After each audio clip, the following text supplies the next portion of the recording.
ठीक है। तो देखिए ये कुछ लोगों का आज सजेशन आया था कि सर हमको जो है ना वो बेसिक चीज़ों को थोड़ा सा बात कर लीजिए। मुझे लगता है कि यूजीसी नेट के बारे में जो सामान्य इन्फॉर्मेशन है वो हर जगह अवेलेबल है, यूट्यूब पे या बाकी जगहों पर। तो वो बेसिक इन्फॉर्मेशन वो आप जो है वहाँ से एक बार जब भी आपको दिन भर में टाइम मिलता है वो देख लीजिए। मतलब मैं आपका टाइम बहुत कीमती है समझ करके आपको गाइड करने के लिए, पढ़ाने के लिए यहाँ पे इम्पोर्टेंट चीज़ों को डिस्कस करूँगा। यूजीसी नेट ये जो अभी दिसंबर में हुआ है उसका अगर आप ब्राउज़र देखेंगे, जो पूरा उसका डिस्क्रिप्शन आया था नेट का पूरा हर चीज़, तो उसमें से एक चीज़ ये बड़े काम की ये है, ये जो आप देख रहे हैं ये वाली, इसमें कि ये 3 फेलोशिप भी जो है वो भारत सरकार जो है वो दे रही है। Ministry of social justice and empowerment, ministry of minority affairs, ये यहाँ से है ना। तो ये बहुत इंपॉर्टेंट हो जाता है कि आप यूजीसी नेट क्वालिफाई कर रहे हैं तो पीएचडी में भी जा सकते हैं आप, और जेआरएफ कर सकते हैं। प्लस इन 3 मिनिस्ट्री के अगर आप अंडर में एससी एसटी ओबीसी या डिसेबिलिटी के एरिया में आते हैं तो आपको फेलोशिप भी मिलेगी। इसके लिए अलग से आपको जो है अप्लाई करना होगा। मतलब कि ऐसे स्टूडेंट इसका बेनिफिट ये स्कीम का, ये मिनिस्ट्री का ले सकते हैं आप। ठीक है। अब आते हैं एक बेसिक इन्फॉर्मेशन के बारे में कि कंप्यूटर बेस्ड टेस्ट है ये, कंप्यूटर पे टेस्ट होता है। पहले पेपर जा करके देना रहता था, आप लोग मोस्टली ज़्यादातर लोग एग्ज़ाम दिए हैं, और उसके सेंटर्स वगैरह रहते हैं, वो सब आप पढ़ लीजिएगा, उसमें कोई बड़ी बात नहीं, एकदम सिंपल चीज़ें हैं। सिंपल ये है कि ये अभी कह रहे हैं कि सिर्फ कंप्यूटर बेस्ड टेस्ट ही हम लेते हैं, मतलब ओनली इन्होंने यहाँ दिया हुआ है ना। तो कंप्यूटर में जाना है, क्वेश्चंस दिए रहते हैं, आपको क्लिक करना है। अब सबसे बड़ा चैलेंज यही होता है कि हम लोग जो किताब से देख के पढ़ने वाले लोग हैं उनको कंप्यूटर में जा कर के जब एग्ज़ाम देते हैं तो बहुत मतलब कंफर्टेबल नहीं होते। तो थोड़ा सा अगर कंप्यूटर लैपटॉप या कुछ है तो आप उससे पढ़ने या उससे थोड़ा इंटरेक्ट करने का थोड़ा प्रैक्टिस बना लीजिए। दूसरा, पैटर्न ऑफ क्वेश्चन पेपर जो है यहाँ जैसे कह रहे हैं पेपर 1 जो है वो इसमें 50 क्वेश्चंस रहेंगे 100 मार्क्स के। निगेटिव मार्किंग अभी फ़िलहाल तो नहीं है।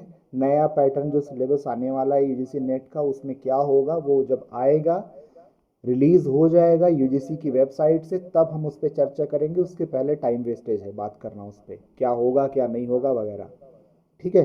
तो पेपर 1 बहुत स्कोरिंग है, अगर आप उसको अच्छे से पढ़ेंगे तो इसमें अच्छा नंबर मिलता है। क्योंकि 2012 में जब मेरा क्वालिफाई हुआ था तब पेपर 1 का बहुत बड़ा कंट्रीब्यूशन था, और आज भी पेपर 1 बहुत अच्छा नंबर देता है। पेपर 2 में अगर गड़बड़ हो गया या कम हुआ या कुछ भी हुआ तो पेपर 1 को फोकस करिए, नंबर 1। नंबर 2, पेपर 2 में जो है जैसे यहाँ पे हम बात कर रहे हैं कि 200 नंबर का जो है टोटल क्वेश्चन पेपर होगा, जिसमें 100 क्वेश्चंस होंगे यहाँ पे, और इसमें सब्जेक्ट का जो आपका नॉलेज है वो चेक करते हैं। ठीक। 3 घंटे टाइम दिया हुआ है, 180 मिनट्स। ठीक। तो इस तरह से ये है सिलेबस जो है वो आप देख सकते हैं। अच्छा, ये मैंने आज आपको भेज दिया था दिन में, है ना, दिख रहा है, ये स्क्रीन पे आ रहा है पूरा, जी सर। है ना। अब देखिए क्या होता है, कोई भी परीक्षा के लिए दो चीज क्वालिफाई करने के लिए बहुत इंपॉर्टेंट होती है। एक होती है कि सर मुझे कितने नंबर चाहिए जिससे मेरा क्वालिफाई हो जाएगा, या मैडम मुझे कितने नंबर, टारगेट मेरा क्या है। इसमें ये जून 2023 का है, जून का एग्ज़ाम का है। मैं 3 ही लेकर के इसमें चल रहा हूँ। जैसे अनरिजर्व कैटेगरी का, ये असिस्टेंट प्रोफेसर का कट ऑफ जो रहा है वो रहा है 198। ठीक है। और टोटल इंडिया से सिर्फ 27 लोगों को क्वालिफाई किया है उन्होंने, सॉरी जेआरएफ का ही, ये जेआरएफ का है। और असिस्टेंट प्रोफेसर में 225 लोगों को इन्होंने क्वालिफाई किया है, उसका कट ऑफ 180 नंबर रहा है ये, है ना। तो ये हो जा रहा है। ईडब्ल्यूएस का जो है अगेन कट ऑफ जा रहा है जेआरएफ का 194, और यहाँ पे ये 166, ओबीसी का 190 और 168, एससी 174, 154, 170 और 152। तो थोड़ा सा अभी जस्ट एक बार देख लेते हैं कि हमें नंबर कितने लाने हैं, और उसके लिए कितना हमें अपना माइंडसेट बना करके, टारगेट बना करके चलना है। तो ये हो गया जून का। अब ये देखिए दिसंबर का ये मैंने निकाला, ये थोड़ा रिसर्च करके देख के, और इसका ये देखिए यहाँ पे यूजीसी एनटीए की जो वेबसाइट है वहाँ से असिस्टेंट प्रोफेसर में कट ऑफ जा रहा है 180 नंबर जनरल का, अनरिजर्व का, और जेआरएफ के लिए जा रहा है 202 नंबर जो है वो जेआरएफ के लिए एंड असिस्टेंट प्रोफेसर। ठीक। ओबीसी में 166, 194। तो इस तरह से ये है, ये मैंने भेज दिया, इसको आप देख लीजिएगा। इसमें कोई बड़ी बात नहीं है, कोई इसमें महानता वाला टाइम वेस्ट करने की बात नहीं है। अब ये है जून का, है ना। इसमें भी आप देखिए असिस्टेंट प्रोफेसर के लिए 178 और ये 196 जेआरएफ के लिए। ये 2000 जून 2020 का जो दिया है, ये इसमें इन्होंने परसेंटेज में दिया है, cut off marks in percentage. तो 64% गया है असिस्टेंट प्रोफेसर के लिए यहाँ पे, और जेआरएफ के लिए गया 72%। अब यहीं पे पूरी चीज़ क्लियर हो जाती है कि हमको कितने परसेंट नंबर लेकर के आने हैं, मतलब 100 में कितने, तो 300 में कितने, है ना। ये देख रहे हैं आप, दिख रहा है स्क्रीन पे, जी सर। है ना। अब इसमें देखिए क्या है कि ये अनरिजर्व का यहाँ पे है, ये इधर ईडब्ल्यूएस के लिए है, ओबीसी, एससी और एसटी। इसमें एक ये जो ब्लू वाला है यहाँ पे आप देखिए इसको, ये दिसंबर 2021 और जून 2022 का यूजीसी की वेबसाइट से दिया हुआ है। ये ऑरेंज वाला जो है, ये वाला है यहाँ पे, ये जून 2023 का है, और इधर ये जो है दिस इज दिसंबर 2023। तो आप जिस कैटेगरी से बिलोंग करते हैं उसमें आप देख लीजिए कि ट्रेंड क्या रहा है। जैसे जनरल अनरिजर्व की बात करें, हाईएस्ट कट ऑफ होता है उसमें 196 रहा, 196 के बाद 198 हुआ, और अभी 202 नंबर पे आप जो है वो जेआरएफ क्वालिफाई करेंगे। ये एक्चुअली है जेआरएफ का। अगर आप टारगेट जेआरएफ का लेके चलेंगे तो नेट अपने आप क्वालिफाई हो जाएगा आपका, लेकिन अगर आप नेट लेकर के चलेंगे तो फिर नीचे रह जाएंगे 2, 4, 6, 10 नंबर से। ये चीज़ एकदम क्लियर समझिए। और ये कोई मैं पहली बार नहीं बता रहा हूँ, मैं ये आज के 20 साल से देख रहा हूँ, क्योंकि हमारे जो प्रोफेसर हमको पढ़ाते रहे हैं सीनियर्स, उन्होंने हमेशा ये कहा कि टारगेट थोड़ा ज़्यादा होना चाहिए आपका। तो जेआरएफ जैसे 202 नंबर पे आ रहा है, तो आपको यहाँ पे मान के चलिए कि 210 का जो है टारगेट आपको लेकर के चलना है। ये एक थोड़ा ज़्यादा टारगेट है, पर इतना लेंगे तब जा करके आपको यहाँ पे जनरल के उसमें पहुँच पाएंगे। इस लेवल तक अपने को प्रिपरेशन करनी है कि कुछ भी हो हमको क्वालिफाई करना है। ठीक। ये जनरल का हो गया। अब ईडब्ल्यूएस में आप देखिए 188, 194 और ये 188।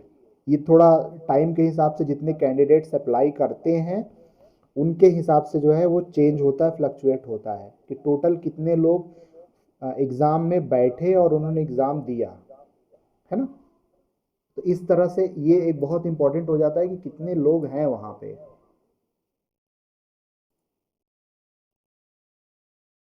ठीक है।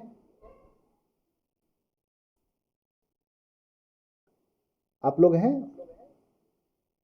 Yes sir. जी यस सर जी। सर। अच्छा, अब देखिए यस इसमें सर। जैसे बात हो रही है एससी की, जो एससी वाले हैं उनको 200 का टारगेट लेकर के चलना चाहिए कि भाई 172 रहा है, 174 रहा है और 186 अभी हुआ है, तो 200 का लेकर के आप चलेंगे तो आप सेफ हैं कि भाई एससी कैटेगरी में तो मेरा 100% जो है वो जेआरएफ निकल जाएगा, और नेट तो अपने आप निकलना ही निकलना, उसमें कोई इशू नहीं है। ओबीसी वालों के लिए भी 200 मान के चलिए आप। यहाँ पे भी अगर आप 200 का टारगेट लेते हैं तो भी आपके लिए बहुत सेफ हो जाएगा कि आपका क्वालिफाई जेआरएफ हो जाएगा, यानी नेट तो आपका 100% होना ही होना है, 100%। ठीक।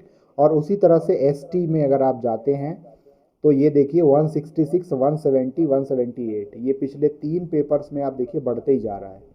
यहाँ पे भी बढ़ रहा है, यहाँ पे भी देखिए वो 180, 90, 94 बढ़ रहा है। तो एक जो ट्रेंड है वो हमेशा ना ऐसे बढ़ता हुआ दिख रहा है। तो 200 एक जो है वो सेफ जोन हो जाता है, जहाँ पे आप कह सकते हैं कॉन्फिडेंटली कि मेरा नेट क्वालिफाई हो जाएगा। ये 200 नंबर जो है आपको दिमाग में रखना है। टोटल जो परीक्षा होती है, जैसे अभी हम यहाँ देख रहे थे, ये दे रहे थे ना यहाँ पे, ये इधर, ये 100 नंबर फर्स्ट पेपर का और 200 नंबर जो है सेकंड पेपर का, टोटल 300 नंबर है। और इस 300 नंबर में जो है आपको, ठीक, एक मिनट, क्या हो गया भाई,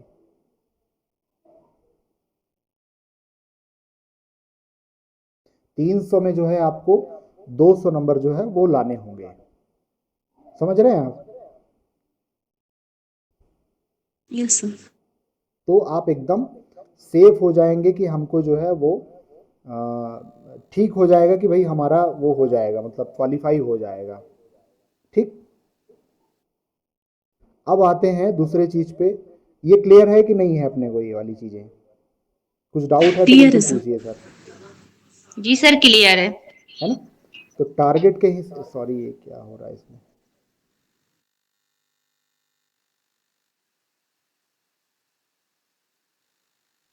ये टारगेट के हिसाब से हमको चलना है।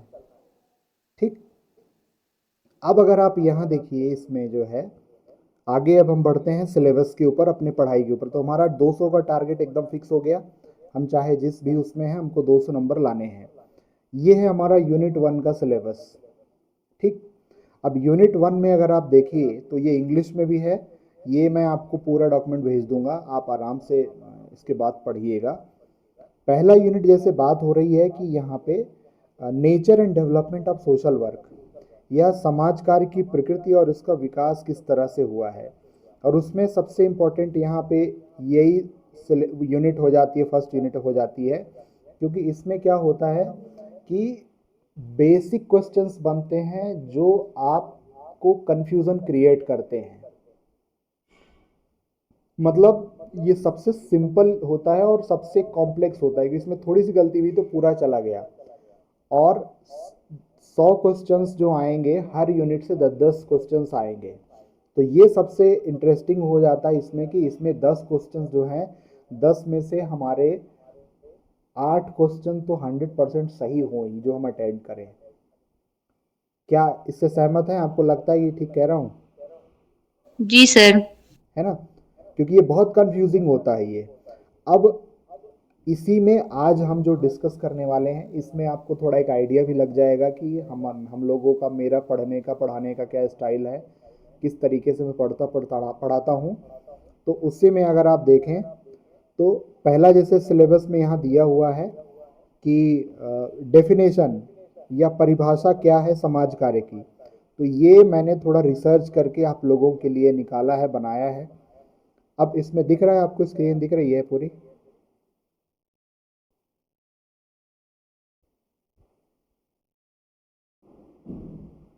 ये आ रहा है कि आपको दिख रहा है सबको? जी सर। है ना? सर थोड़ा इस साइड। जी सर, दिख रहा है। है ना? इसमें देखिए क्या हो सर ये रहा हिंदी है। में भी मिलेगा पीडीएफ में? ये हिंदी में भी है, मैं आपको सबको सब भेज दूंगा। पर मोस्टली मैंने ओके अभी सर। आज इंग्लिश में रखा है, मैं डिस्कस करूंगा एक एक चीज को और आपको भेज भी दूंगा। है ना? जी इसमें सर। हिंदी इंग्लिश दोनों मिक्स है। देखिए, परिभाषा में क्वेश्चन जो बनता है, आप देखेंगे कि नेचर, प्रकृति क्या है, जैसे यहाँ दिया हुआ है ना सिलेबस में, फर्स्ट पॉइंट में, कि समाज कार्य की प्रकृति और इसका विकास, किस तरह से विकसित हुआ है समाज कार्य। और उसमें पहला पॉइंट है परिभाषा, दूसरा है विषय क्षेत्र, सिद्धांत, प्रकृति, लक्ष्य और प्रक्रिया। एक एक पॉइंट को अच्छे से हम समझेंगे, डिटेल में समझेंगे। उस पे क्वेश्चंस जो आते हैं, उन चीज़ों को भी हम डिस्कस करेंगे। और उसके बाद फिर हमारा वो चीज़ खत्म, कंप्लीट होगा। तो अब जैसे परिभाषा में ही हम बात कर रहे हैं, तो ये जो डेफिनेशन है, ग्लोबल डेफिनेशन, ये आप लोग जनरली हो सकता है देखे होंगे, ये वाली जुलाई 2014 वाली। ये आपने पढ़ा है, देखा है क्या पहले?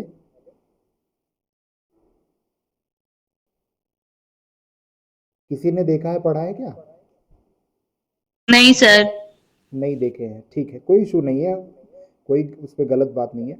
देखिए, समाज कार्य 1898, 1898 समथिंग, 19वीं शताब्दी में समाज कार्य एज अ डिसिप्लिन प्रैक्टिस होना स्टार्ट हुआ था। समाज कार्य की उत्पत्ति या क्रमिक विकास किस तरह से हुआ है, वो हमारा नेक्स्ट जो हमारा टॉपिक है, जैसे इसमें यहाँ दिया हुआ है ना, ऐतिहासिक विकास, विश्व, यूके, यूएस, भारत में व्यावसायिक समाज कार्य का विकास। वहाँ पे हम पूरा समझेंगे किस तरह से समाज कार्य अमेरिका, यूनाइटेड किंगडम और भारत में जो है विकसित हुआ है। पर अभी हम सिर्फ समाज कार्य की जो प्रकृति है, समाज कार्य की जो परिभाषा है, उसको देखने की समझने की कोशिश कर रहे हैं।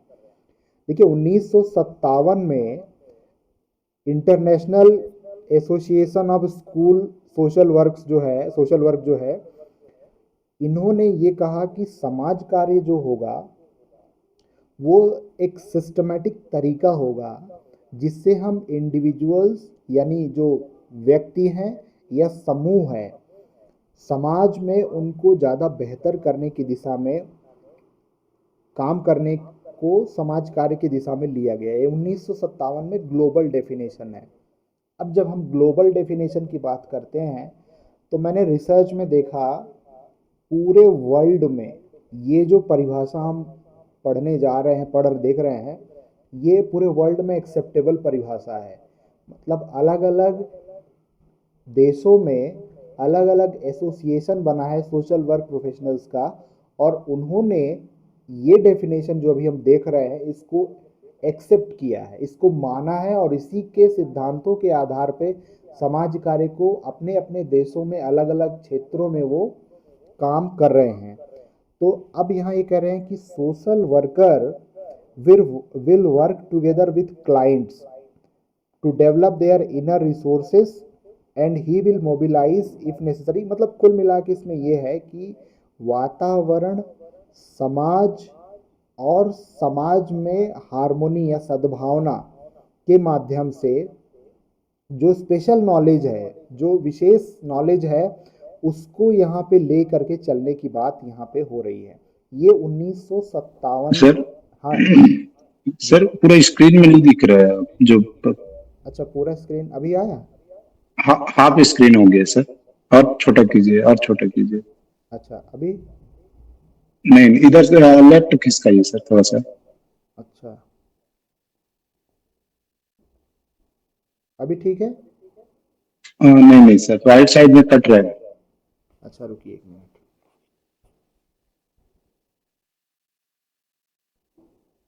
अब ठीक है? अब आ रहा है? नहीं, अभी तो पूरा स्क्रीन ही पूरा फुल हो गया सर, बहुत बड़ा बड़ा दिख रहा है। अच्छा अभी दिख रहा है? अभी? नहीं नहीं, अभी भी तो कट रहा है सर, खिसकाना पड़ेगा पकड़ के फिर। सर हमको तो ठीक दिख रहा है लेकिन। हाँ सर, अब ठीक दिख रहा है। सर अब बिल्कुल ठीक दिख रहा है। अब ठीक है? साहू जी आपको जी सर इसमें ठीक दिखे? है। हाँ ठीक है सर, मैं जूम कर दिया था इसलिए अब ठीक है सर। ठीक है।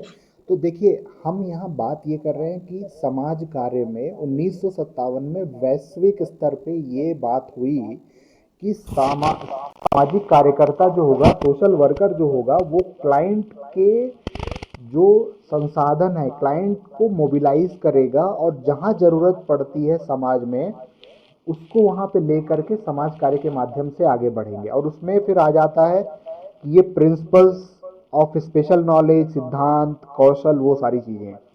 फिर उसके बाद क्या होता है, 1957 में ये जो डेफिनेशन है इसमें थोड़ा चेंज होता है 2014 में जुलाई में, और international federation of social workers IFSW जो यहाँ दिया है, वो जनरल मीटिंग करते हैं जुलाई 2014 में असेंबली में, जनरल असेंबली में अमेरिका में। और वहाँ पे सोशल वर्क के एरिया में जो सीनियर मोस्ट प्रोफेसर्स हैं, इंटेलेक्चुअल्स हैं, प्रैक्टिशनर्स हैं, उनको बुला करके वहाँ पे डिस्कशन होता है कि भाई समाज कार्य किसे कहा जाएगा। तो यहाँ पे फिर वो डेफिनेशन ये जो आ रही ना, social work is a practice based profession and an academic discipline. किस लिए है? ताकि सामाजिक परिवर्तन, सोशल चेंज लाया जा सके और विकास किया जा सके, सामाजिक सद्भावना हो, सोशल कोहेशन हो, और empowerment and liberation of people. लोग सशक्त हो सकें और अपनी जो भी चीज़ें हैं उसमें वो आगे बढ़ सकें, जो वो चाहते हैं। एक बात इसमें और इम्पोर्टेंट हो रही है कि प्रिंसिपल्स ऑफ ह्यूमन जस्टिस, जो सिद्धांत हैं सामाजिक न्याय के, मानव अधिकार के, या सामूहिक जिम्मेदारी की, या डाइवर्सिटी जो है, विविधताएं जो भी राज्यों में, देश में या अलग अलग जगहों पर हैं, उसका सम्मान हो, तो वो जा कर के सोशल वर्क के केंद्र बिंदु में आएगा। और यहाँ पे ये भी कहा जा रहा है कि समाज कार्य जो है वो लोगों को इंगेज करता है, उनको जोड़ता है, एंड उनकी जो प्रॉब्लम्स हैं, जो चुनौतियां हैं, उनको दूर करने का प्रयास करता है, ताकि उनकी जो वेल बीइंग है, यानी उनके जो जीवन का स्तर है, जो जीवन वो जी रहे हैं, जिन क्लाइंट्स के साथ हम काम करने वाले हैं या करते हैं, वो ज़्यादा अच्छा हो सके, वो होगा समाज कार्य। तो ये जो डेफिनेशन है ये पूरे वर्ल्ड में एक्सेप्टेबल है, एक्सेप्ट की गई है जुलाई 2014 में। इसी को हिंदी में यहाँ पे दिया गया है, ये मैं आपको सब भेज दूंगा, आप बिल्कुल निश्चिंत रहिए कि सामाजिक कार्य एक ऐसी वृत्ति, व्यवसाय या शैक्षणिक विधान है जो सामाजिक परिवर्तन, सामाजिक संश्लेषण, मानव सशक्तिकरण, स्वाधीनता और विकास को बढ़ावा देता है। यहाँ पे अगर आप थोड़ा इंग्लिश का देखें और हिंदी का देखें, तो इंग्लिश वाले में आपको कुछ वर्ड्स होंगे जो आपको समझ में नहीं आ रहे होंगे अगर आप हिंदी मीडियम से हैं, बट अगर आप थोड़ा सा प्रयास करेंगे तो हिंदी के जो कठिन कठिन शब्द हैं इनसे आप बच जाएंगे और एग्ज़ाम में आपको थोड़ा राहत मिलेगी। तो यहाँ कुल मिला के ये बात की जा रही है कि समाज कार्य जो है वो प्रैक्टिस की जाने वाली एक पेशा हो जाता है, एक व्यवसाय हो जाता है जो हम बात करते हैं, और ये एक एकेडमिक डिसिप्लिन भी है। एकेडमिक डिसिप्लिन कैसे है? क्योंकि हम इसमें रिसर्च कर रहे हैं, सोशल वर्क में पीएचडी हो रही है, रिसर्च हो रहा है, तो हम इसमें रिसर्च भी कर रहे हैं, है ना? ठीक है, समझ रहे हैं आप लोग? कुछ डाउट है यहाँ पे? नहीं सर, यस कोई सर। डाउट नहीं। मेरा कहने का सिर्फ एक ही मतलब है यहाँ पे कि ये जो डेफिनेशन है 1957 में एक बार सहमति बनी थी पूरे वर्ल्ड के जो सामाजिक कार्यकर्ता हैं, सोशल एक्टिविस्ट हैं, रिसर्चर्स हैं, प्रोफेशनल्स हैं, उन्होंने ये यहाँ पे जो हम यहाँ देख रहे हैं, उन्होंने ये बात कही कि एक सिस्टमेटिक तरीका है लोगों का और समुदायों को सोसाइटी में और बेहतर करने के लिए एडेप्टेबिलिटी बनाना, कि वो वातावरण के अनुसार जो है चीज़ों को और विकसित कर सकें, सोसाइटी को, समाज को। और फिर उसके बाद में 2014 जुलाई में जो है इंटरनेशनल एसोसिएशन बैठती है और वो डिसाइड करती है कि भाई समाज कार्य हम किसे कहेंगे। फिर वहाँ पे ये चीज़ें निकल के आती हैं कि कुछ ऐसे सिद्धांत होंगे जिनके माध्यम से हम काम करेंगे। जैसे कौन सा सिद्धांत यहाँ बात की जा रही है? वो बात की जा रही है सोशल जस्टिस, सामाजिक न्याय के बारे में। सोशल कोहेसन यानी समरसता, हम आपस में जाति, धर्म और बाकी सारी जो चीज़ें उसमें से दूर हट करके मानव को मानव समझ करके समाज में भाईचारे के साथ में काम करेंगे, ऐसा समाज को विकसित करेंगे और लोगों को इस तरह से सशक्त बनाएंगे कि उनको लिबरेशन फील हो, मतलब कि मैं शारीरिक, मानसिक, आर्थिक रूप से जो है स्वतंत्र महसूस करें। तो ये यहाँ पे 2014 में पूरे विश्व में सारे प्रोफेशनल्स, रिसर्चर्स, एकेडमिशियंस, उन लोगों ने सोशल वर्क की ये डेफिनेशन मानी है। कई बार क्या होता है कि हम जब क्लास में होते हैं तो हमें थोड़ा माइंड को टाइम चाहिए होता है चीज़ों को प्रोसेस करने में। तो आप जब भी घर पे रहेंगे थोड़ा सा नोट्स को देखिएगा, वीडियो देखिएगा, तो आपको और अच्छे समझ में आएगा। ठीक है, आगे बढ़ें फिर। जी सर। ये इसमें नीचे में आपको सोर्स दिया हुआ है, ये सोर्स पे क्लिक करके आप जा करके डायरेक्टली देख सकते हैं। दूसरा, अगर आप देखें कि सोशल वर्क का डेफिनेशन जो मैं थोड़ा देख रहा था, पढ़ रहा था, तो अमेरिका में एक ये है, university of buffalo, I think America में ही है। अब हमारे यहाँ जो है जितने प्रोफेसर्स हैं जो क्वेश्चन पेपर सेट करते हैं, मैं आपको फिर से एक बार बता रहा हूँ, ये लोग इंटरनेशनल लेवल पे जो भी चीज़ें होती हैं उसको पढ़ते रहते हैं, देखते रहते हैं, समझते रहते हैं और क्वालिटी वाली चीज़ें देखते हैं वो। तो ये यूनिवर्सिटी की वेबसाइट से मुझे वहाँ मिला और वो इंटरनेशनल डेफिनेशन जो है वो एक्सेप्ट कर रहे हैं, उनकी वेबसाइट पे वो दिया हुआ है। प्लस इंपॉर्टेंट चीज़ें और क्या दे रहे हैं कि सोशल वर्क एक ऐसा पेशा है, व्यवसाय है, जो trained professionals are devoted to helping vulnerable population people and communities through challenges they face in their everyday life। हाशिए पर, वल्नरेबल मतलब हाशिए पे, मतलब जो एकदम टूट जाएगा, बिखर जाएगा, या हाशिए पे ऐसे लोगों की हेल्प करना, ऐसे समुदायों की हेल्प करना जो चुनौतियों का सामना कर रहे हैं अपने हर दिन, प्रत्येक दिन में, अपने जीवन के प्रत्येक दिन में, जो एकदम गरीब हैं, भुखमरी का शिकार हो रहे हैं। और इसीलिए आप देखेंगे सस्टेनेबल डेवलपमेंट गोल्स, एसडीजी, सतत विकास लक्ष्य जो हम बात करते हैं, सबसे पहला गोल क्या है, कोई बता सकता है? जीरो हंगर सर, शून्य भुखमरी। ठीक है, और कोई?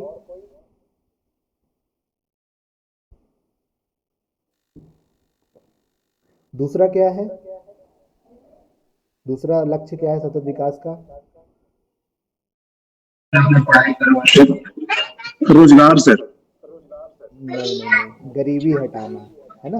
जी देखो, सर। सबसे जी सर। पहला लक्ष्य ये है कि पूरे जो भी कंट्रीज 193 समथिंग कंट्रीज ने साइन किया है म्यूचुअली कि हम अपने यहाँ, कोई भी हमारे यहाँ ऐसा व्यक्ति नहीं होगा जो खाने के कारण, भुखमरी के कारण उसकी मृत्यु होगी। तो जो मैडम ने बताया बिल्कुल सही है। जीरो हंगर, जीरो मतलब एक भी व्यक्ति जो हमारे देश में, हमारे राज्य में रह रहा है, भूख और भोजन की व्यवस्था, खाने की व्यवस्था ना होने के कारण वो ना मरे। तो ऐसा व्यक्ति जिसके पास खाने के लिए नहीं है, या रोजगार का कुछ साधन नहीं है, आजीविका का साधन नहीं है, पैसे नहीं है, तो ऐसे व्यक्ति को सामाजिक कार्यकर्ता जो है वो किस तरह से हेल्प करता है, किस तरह से उसे रास्ते दिखाता है, सशक्त करता है, वो सोशल वर्कर का काम होगा। और यही यूनिवर्सिटी ऑफ बफेलो जो है अमेरिका में, वो यहाँ पे कह रही है कि सोशल वर्क एक ऐसा पेशा है जो ऐसे लोगों की सहायता कर रहा है।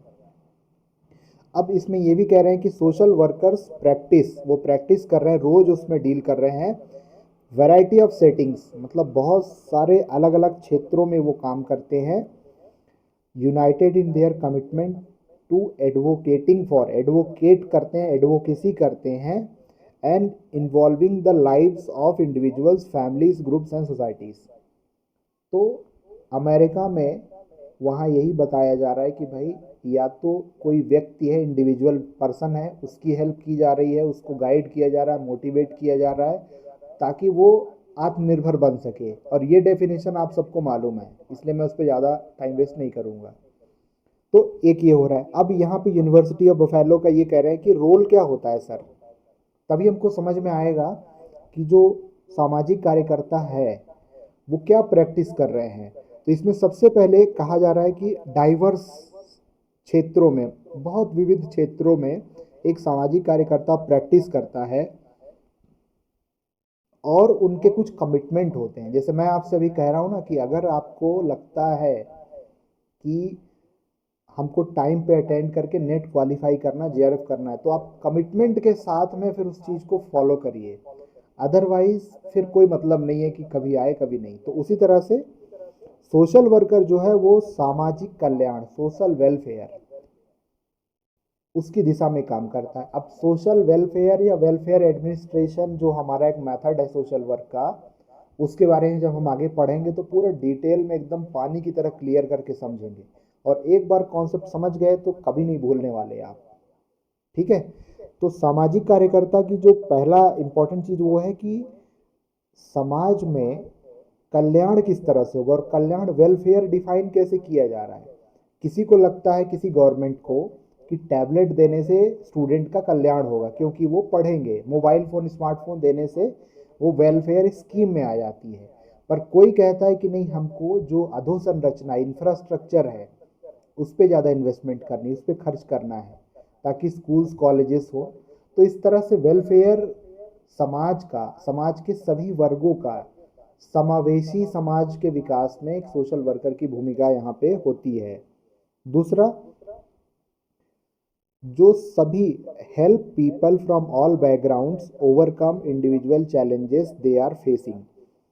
समाज में अलग अलग पृष्ठभूमि के लोग रहते हैं। पृष्ठभूमि का मतलब ये है कि सामाजिककरण की जो प्रक्रिया है, समाज में जो स्ट्रेटा है, अलग अलग देखेंगे। कोई ज़्यादा संपन्न परिवार है, समूह है, वर्ग है, कोई कम है, कोई और ज़्यादा। और इसीलिए आप देखेंगे कि भारत में जो रिजर्वेशन या आरक्षण की व्यवस्था की गई है, और अभी हम कट ऑफ देख रहे थे कि जनरल का सबसे, अनरिजर्व कैटेगरी का सबसे ज़्यादा कट ऑफ होगा, क्योंकि जो भी संवैधानिक व्यवस्थाएं हैं उस चीज़ पर हम डिस्कस करेंगे। पर कहने का मतलब ये कि हर पृष्ठभूमि के लोगों को उनके व्यक्तिगत स्तर पर जो चुनौतियां आती हैं, उन चुनौतियों को दूर करने की दिशा में काम करना, ये एक सोशल वर्कर का एरिया ऑफ प्रैक्टिस होगा।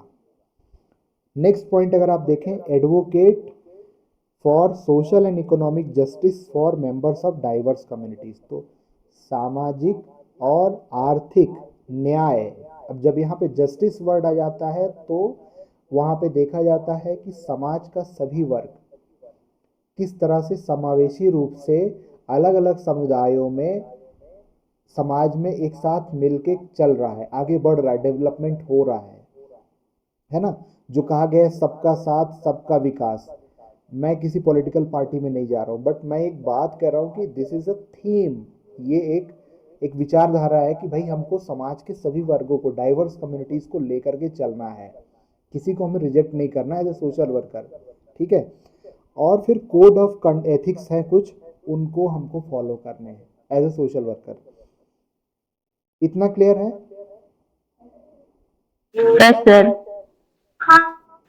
जी सर। अब देखिए, इसमें ये कह रहे हैं कि हु डू सोशल वर्कर्स, किसकी सहायता करते हैं, किसको हेल्प करते हैं, कौन कौन से एरियाज ऑफ प्रैक्टिस होते हैं। तो यहाँ पे ये अमेरिका में यूनिवर्सिटी में वो बता रहे हैं, उनकी वेबसाइट पे दिया हुआ, सोर्स भी दिया हुआ है, आप डाउनलोड कर सकते हैं, देख सकते हैं कि सोशल वर्कर्स जो है वो या तो डायरेक्टली हेल्प करते हैं या फिर किसी के बदले, on behalf of variety of population के साथ में वो काम करते हैं। जैसे बच्चों के साथ में, और जो एडोलसेंट बॉयज़ हैं, गर्ल्स हैं, लड़कियां लड़के हैं, तो बच्चों के क्षेत्र में काम करते हैं। अब यहाँ पे एक चीज़ आप देखिए कि जो एडोलसेंट या जो किशोरावस्था में हैं बच्चे, उसके लिए आप देखेंगे कि बहुत सारे एनजीओज हैं, है ना, बहुत, जैसे CINI और भी बहुत सारे एनजीओज हैं जो उस क्षेत्र में, जैसे अभी आप मेरे इस चैनल पे ही देखेंगे यूट्यूब पे, तो एक है विजन रेस्क्यू। विजन रेस्क्यू एक इंटरनेशनल एनजीओ है, उसके HR के डायरेक्टर डॉक्टर संजय भट्टाचार्य जी हैं। उन्होंने कहा कि हम आपके पास चैनल पे आएंगे और स्टूडेंट्स को जो भी हैं उनको गाइड करेंगे कि किस तरह की चीज़ें होती हैं, जॉब क्यों नहीं मिलती वगैरह वगैरह। तो वो एनजीओ बच्चों के शिक्षा, स्वास्थ्य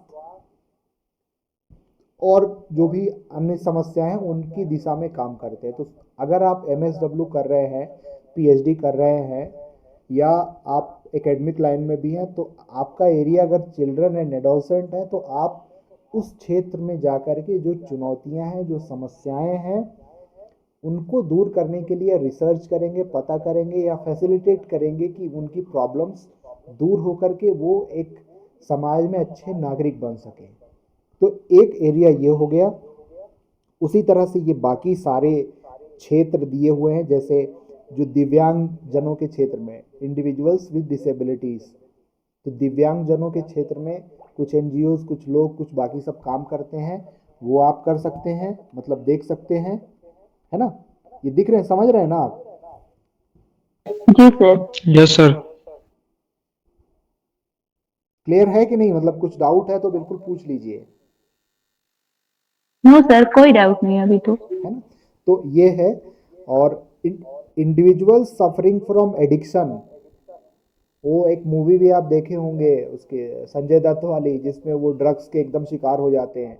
तो सोशल वर्कर डॉक्टर नहीं है, कोई वो इलाज कर देंगे, बट मरीज या पेशेंट या इंडिविजुअल और जो डॉक्टर है या जो है, उनके बीच का जो एक रोल प्ले करने का यहाँ पे आपको सोशल वर्कर जो है वो काम करता है। समझ रहे हैं आप? यस फिर जी सर। सर, जी सर। फिर यहाँ पे बात हो रही है मेंटल हेल्थ, मानसिक स्वास्थ्य के क्षेत्र में बहुत सारे एनजीओज है, बहुत सारे ऑर्गेनाइजेशंस है जो काम कर रही हैं।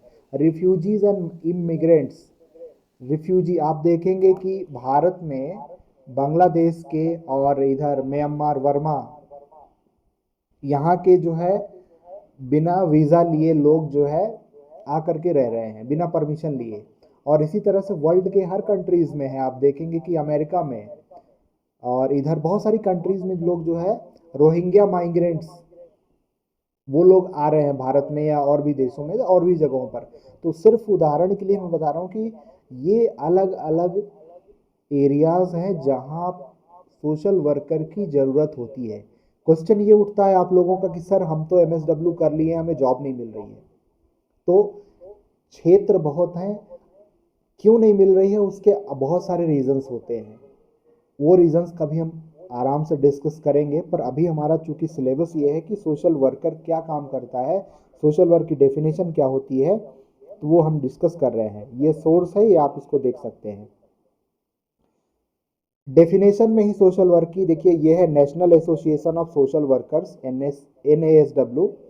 ये अमेरिका की एक एसोसिएशन है, 1955 में बनाई गई थी। इन्होंने भी जो हमने शुरू में पहले पेज में देखा ना 2014 का जो डेफिनेशन है, उसको माना है कि हम अमेरिका में सोशल वर्क की जो परिभाषा लेंगे वही जो हमने डिस्कस की वो लेंगे। और उसके अलावा फिर ये कह रहे हैं कि हमारा ये पॉइंट्स है, जैसे जो प्राथमिक मिशन होगा, प्राइमरी मिशन होगा सोशल वर्क प्रोफेशन का, उसका उद्देश्य ये होगा कि जो मानव है उसकी वेलबींग, उसका भला हो, उसका बेहतरी हो, उसके जीवन में गुणवत्ता आए। और जो सामान्य समस्याएं हैं या कॉम्प्लेक्स समस्याएं हैं लोगों की, विशेषकर ऐसे लोग जो हाशिए पे हैं, वल्नरेबल हैं, जो दबे कुचले लोग हैं, oppressed and living in poverty, ऐसे लोगों को सबसे पहले उनके जीवन में गुणवत्ता लाना, उनको बेहतर बनाना है।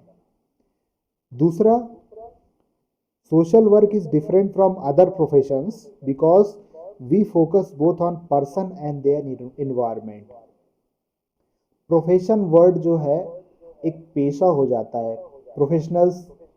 अब एक ने कहा कि सर मैंने एमएसडब्ल्यू कर लिया है, अब मैं प्रोफेशनल बन गया हूँ।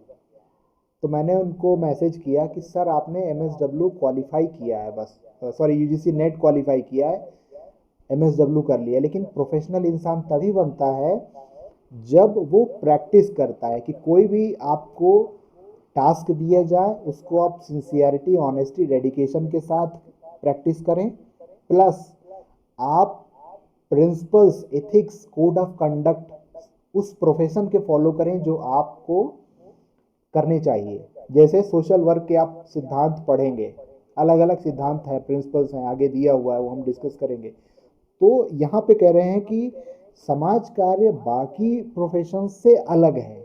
अलग किस तरह से है? क्योंकि यहाँ पे सिर्फ पर्सन पे फोकस नहीं किया जा रहा है, व्यक्ति पर फोकस नहीं किया जा रहा है, व्यक्ति के साथ उस वातावरण पर भी फोकस किया जा रहा है जिसके कारण उसको कोई समस्या हो रही है या उसके जीवन में डिस्टरबेंस हो रहा है। तो बाकी जगहों पर, बाकी प्रोफेशंस में क्या होता है, डॉक्टर के पास जाएंगे, आपको तबीयत खराब है, वो आपको इलाज कर देंगे, दवाई दे देंगे, बस। आपके घर में पैसे हैं कि नहीं है, आपको खाने के लिए व्यवस्था है कि नहीं है, डॉक्टर को कोई लेना देना नहीं है। वकील के पास जाएंगे, प्रोफेशनल है वो, चार्टर्ड अकाउंटेंट के पास जाएंगे, उनको मतलब नहीं है सर कि आपको फीस देने के लिए है कि नहीं है, आपके इन्वायरमेंट घर का क्या, उससे मतलब नहीं है। बट सोशल वर्क में व्यक्ति जो है, व्यक्ति की समस्या और उसका वातावरण, किस वातावरण में वो रह रहा है, उसकी सामाजिक दशा क्या है, मानसिक मनोदशा क्या है, उन सब पे बात किया जाता है। उन सबको जो है ध्यान में रख करके तब उस व्यक्ति को, समाज को, समुदाय को बेहतर करने का प्रयास किया जाता है। इसीलिए ये सोशल वर्क जो है अलग प्रोफेशन है। क्लियर है इतना? जी सर। Yes sir. फिर बात हो रही है सोशल वर्कर्स जो हैं वो बाहरी कारक जो होते हैं, एक्सटर्नल फैक्टर्स, जो व्यक्ति के सिचुएशन और उसके आउटलुक को, यानी उसके सोचने, उसके समझने की जो कारक होते हैं, उनको डील करता है, एक्सटर्नल फैक्टर्स। अब देखिए इंटरनल फैक्टर्स क्या हो गए कि मेरा शिक्षा का स्तर क्या है, मेरा कौशल क्या है, मेरा ज्ञान क्या है काम करने का, परफॉर्म करने का कोई भी जगह जॉब के लिए, सामाजिक आर्थिक, ये इंटरनल हो गई। एक्सटर्नल में क्या हो गया, जिस जगह पे काम करने जा रहा है। जैसे हम बात करते हैं sexual harassment at work place act, तो बहुत जगहों पर आप देखेंगे कि प्रॉब्लम्स होती है लेकिन वो लोग नहीं बता पाते। उसी तरह से बहुत सारे ऐसे अधिनियम हैं, नियम हैं जो एक्सटर्नल फैक्टर्स या जो बाहरी वातावरण है जिस पे एक व्यक्ति, समूह, समुदाय जुड़ा हुआ है, जिसको बाहर से प्रभावित कर रहे हैं, उन सबको दूर करने के लिए भी काम करता है। और इसी को हम कहते हैं एडवोकेसी। एडवोकेट की, जैसे एडवोकेट होते हैं ना वकील, आपके पक्ष में जा करके कोर्ट में खड़े होते हैं कि सब हमारे ये जो क्लाइंट हैं हमारे, इनकी ये समस्या, इनके साथ अन्याय हो रहा है, इनको न्याय दिया जाए। तो सोशल वर्कर इस तरह से काम करते हैं। ठीक है, सोशल वर्कर्स हेल्प क्लाइंट्स, न केवल क्लाइंट्स को इस तरह से हेल्प करते हैं फील करने उनकी सिचुएशन, बट वो क्या कर सकते हैं उस समस्या को दूर करने के लिए, उसमें भी काम करते हैं। अब ये जो है यूनाइटेड स्टेट्स में एक दूसरा एसोसिएशन है, council of social work education, 1952 में बना।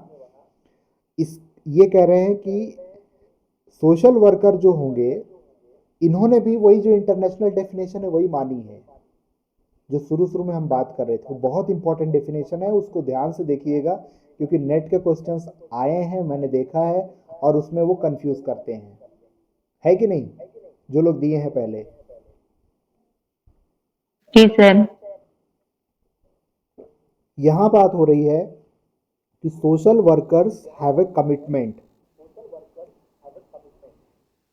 सामाजिक कल्याण, उसको प्रमोट करना है, सबके साथ में आकर के काम करना है, पहली बात। दूसरा, helping people of all background overcome there unique challenges. समाज में अलग अलग लोग होते हैं, व्यक्ति होते हैं, समूह होते हैं, समुदाय होते हैं, उनकी अलग अलग चुनौतियां होती हैं, समस्याएं होती हैं, और उसका कारण सामाजिक होता है, आर्थिक न्याय होता है समाज में, मतलब बहुत सारे कारण होते हैं, उनकी दिशा में काम करना। तो ये आप बेसिक है, इसको आप थोड़ा सा देखिएगा। फिर आते हैं कनाडा में। कनाडा में इनका जो एसोसिएशन है सोशल वर्कर्स का, 1926 में बना था, और वो भी यही डेफिनेशन इंटरनेशनल वाली जो हमने पहले बात की थी वो मानते हैं। प्लस यहाँ पे कुछ और चीज़ें इंपॉर्टेंट लगी तो वो मैं लेकर गया हूँ, जैसे कि सोशल वर्क एक डायनामिक फील्ड है। डायनामिक मतलब कि हमेशा चेंज होता रहता है, इवॉल्व होता रहता है, विकसित होता रहता है। और ये स्टार्ट हुआ था इस आंदोलन के साथ कि गरीबी और असमानता, इनइक्वालिटी को हटाना है विश्व से। ये कनाडा की बात हो रही है कि कनाडा में सोशल वर्क जो शुरू हुआ था वो होम विजिटर्स से शुरू हुआ था, मतलब घर घर जा कर के लोगों की जो भी चुनौतियां हैं गरीबी को लेकर के या जो भी चीज़ों को, उनको दूर करने की दिशा में काम करने को फोकस्ड था। और ये स्वैच्छिक था, volunteers driven to help vulnerable people, spread hope and advocate for social justice, सामाजिक न्याय के लिए। तो आप देखिए कि कनाडा में जो लोग गरीब हैं, जो एकदम हाशिए पे हैं या उनको समस्याएं हो रही हैं सामाजिक न्याय को लेकर के कि उनके साथ न्याय नहीं हो रहा है, उनको वो सारी जीवन जीने के लिए बेसिक नेसेसिटीज़ जो हैं वो नहीं मिल रही हैं, गरीब हैं, तो अपने आप से लोग जो संपन्न हैं या जो सोशल वर्कर्स हैं वो जा कर के उनको हेल्प कर रहे हैं। ये चीज़ यहाँ पे कनाडा में मतलब देखने को मिलती है ये। तो पिछले शतक में, over the past century, social work has evolved into academic discipline and regulated profession founded on theories of social work, social science and humanities। तो 100 साल में, पिछले 100 साल में कनाडा में सोशल वर्क एक एकेडमिक डिसिप्लिन के रूप में, जहाँ पे पढ़ाई हो, रिसर्च, शोध हो, और रेगुलेटेड प्रोफेशन है। रेगुलेटेड प्रोफेशन का मतलब ये है कि उसको गाइड किया जाए, डायरेक्शन दिया जाए जो प्रोफेशनल सोशल वर्कर हैं उनको। जैसे अपने यहाँ क्या है, अलग अलग रेगुलेटरी बॉडीज़ हैं, जैसे telecom regulatory authority of India try, bar council of India, medical council of India, all India council of technical education. तो ये सारी रेगुलेटरी अथॉरिटीज़ हैं, बॉडीज़ हैं जो रेगुलेट करती हैं प्रोफेशनल एजुकेशन को या प्रोफेशन को। तो कनाडा में प्रोफेशनली जो है सोशल वर्क को रेगुलेट करने के लिए सोशल थ्योरीज जो है, जो समाज में हो रहा है, सामाजिक परिवर्तन, सामाजिक विज्ञान और ये सब चीज़ें हैं, उसमें एविडेंस बेस्ड प्रैक्टिस। ऐसा नहीं कि हम सिर्फ हवा में बात कर रहे हैं, थ्योरी में बात कर रहे हैं कि अगर हमको किसी की समस्या दूर करनी है तो उसको रास्ता दिखा दीजिए, वो खुद, जैसे कहते हैं ना, किसी को भूख लगी है तो उसको मछली पकड़ना या जो भी चीज़ें सिखा दीजिए, वो सशक्त बन जाएगा। तो ये ऐसे हवा में बात नहीं, एविडेंस। सर, आप किसी को ट्रेनिंग दीजिए, जो गवर्नमेंट ऑफ इंडिया कर रही है अलग अलग स्किल डेवलपमेंट प्रोग्राम से, कि आप सिलाई, कढ़ाई, बुनाई या फिर आगे लेवल पे स्किल दीजिए। स्किल देने के बाद उनको प्लेसमेंट करवाइए, उनको कंपनियों के साथ, एनजीओ के साथ में ट्रेनिंग दीजिए, और फिर उसके बाद जो है वो अपना जीवन बेहतर कर सकें। तो वो कह रहे हैं कि एविडेंस, सबूत हो, साक्ष्य हो कि आप जो भी प्रोग्राम कर रहे हैं समाज के बेहतरी के लिए एज ए सोशल वर्कर, उसका इम्पैक्ट क्रिएट कैसे हो रहा है। एक उदाहरण आपको समझाता हूं मैं। National mineral development corporation, NMDC, एक, ये गवर्नमेंट ऑफ इंडिया की एक कंपनी है जो यहाँ छत्तीसगढ़ में है, बस्तर में, हैदराबाद में हेड ऑफिस है। तो एनएमडीसी के जो सीएसआर के हेड हैं, उनसे मैं कल बात कर रहा था कि सर, आप सीएसआर में, कॉर्पोरेट सोशल रिस्पॉन्सिबिलिटी में अलग अलग काम करते हैं, लेकिन मुझे ये बताइए कि वो काम जो आप करते हैं उसका प्रभाव स्कूल में या स्वास्थ्य में, पंचायतों में जो पैसा दे रहे हैं, क्या उसका समाज में प्रभाव पड़ रहा है जो आप सोच करके दे रहे हैं? उसका इवैल्यूएशन कैसे करते हैं, मूल्यांकन कैसे करते हैं आप? तो उन्होंने मुझको बताया कि इरमा जो है, आनंद में इरमा, उससे वो स्टडी करवाते हैं, इवैल्यूएशन करवाते हैं, रिसर्च करवाते हैं। तो एविडेंस लेते हैं कि भाई हम अगर 1,000 रुपया खर्च कर रहे हैं तो 1,000 रुपये का कितना इम्पैक्ट क्रिएट हुआ है। तो दैट इज एविडेंस बेस्ड, साक्ष्य आधारित अभ्यास। और indigenous way of knowing, indigenous way में बात हो रही है कि हमारे यहाँ कनाडा में, अमेरिका में, यूनाइटेड किंगडम में, इंग्लैंड में, भारत में समाज कार्य को प्रैक्टिस जो किया जा रहा है, यहाँ घरेलू आंतरिक क्या प्रक्रिया है जिसके माध्यम से समाज कार्य किया जा रहा है और समाज में उसका इम्पैक्ट क्रिएट हो रहा है। तो इस तरह से ये कह रहे हैं कि सोशल वर्कर्स जो हैं वो रेगुलेटेड है, हेल्थ प्रोफेशनल्स, और अलग अलग ये काम करते हैं। ये यहाँ पे दिया हुआ है, जैसे हेल्थ केयर में बात हो रही है, therapy, counselling, social policy analysis वगैरह वगैरह, है ना। तो ये चीज़ों को थोड़ा सा आप देखिएगा, इसमें सिंपल है, ज़्यादा कुछ नहीं है। ठीक है, क्लियर है इतना? सर इन सब की हिंदी मिल जाएगी ना? हिंदी में करके दे दूंगा आपको, चिंता मत करिए यार। जी वैसे भी सर। Sir notes?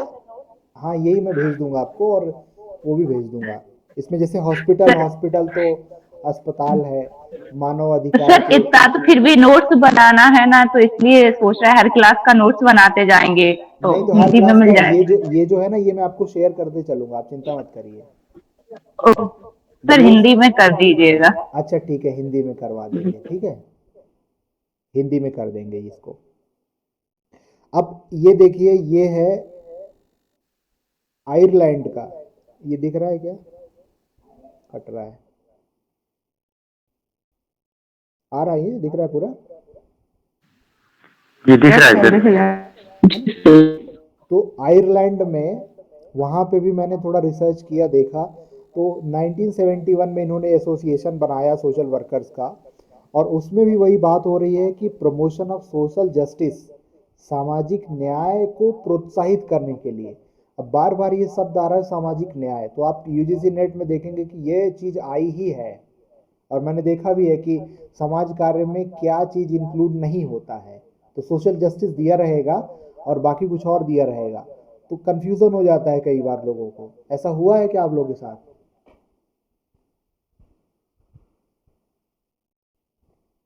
जी सर।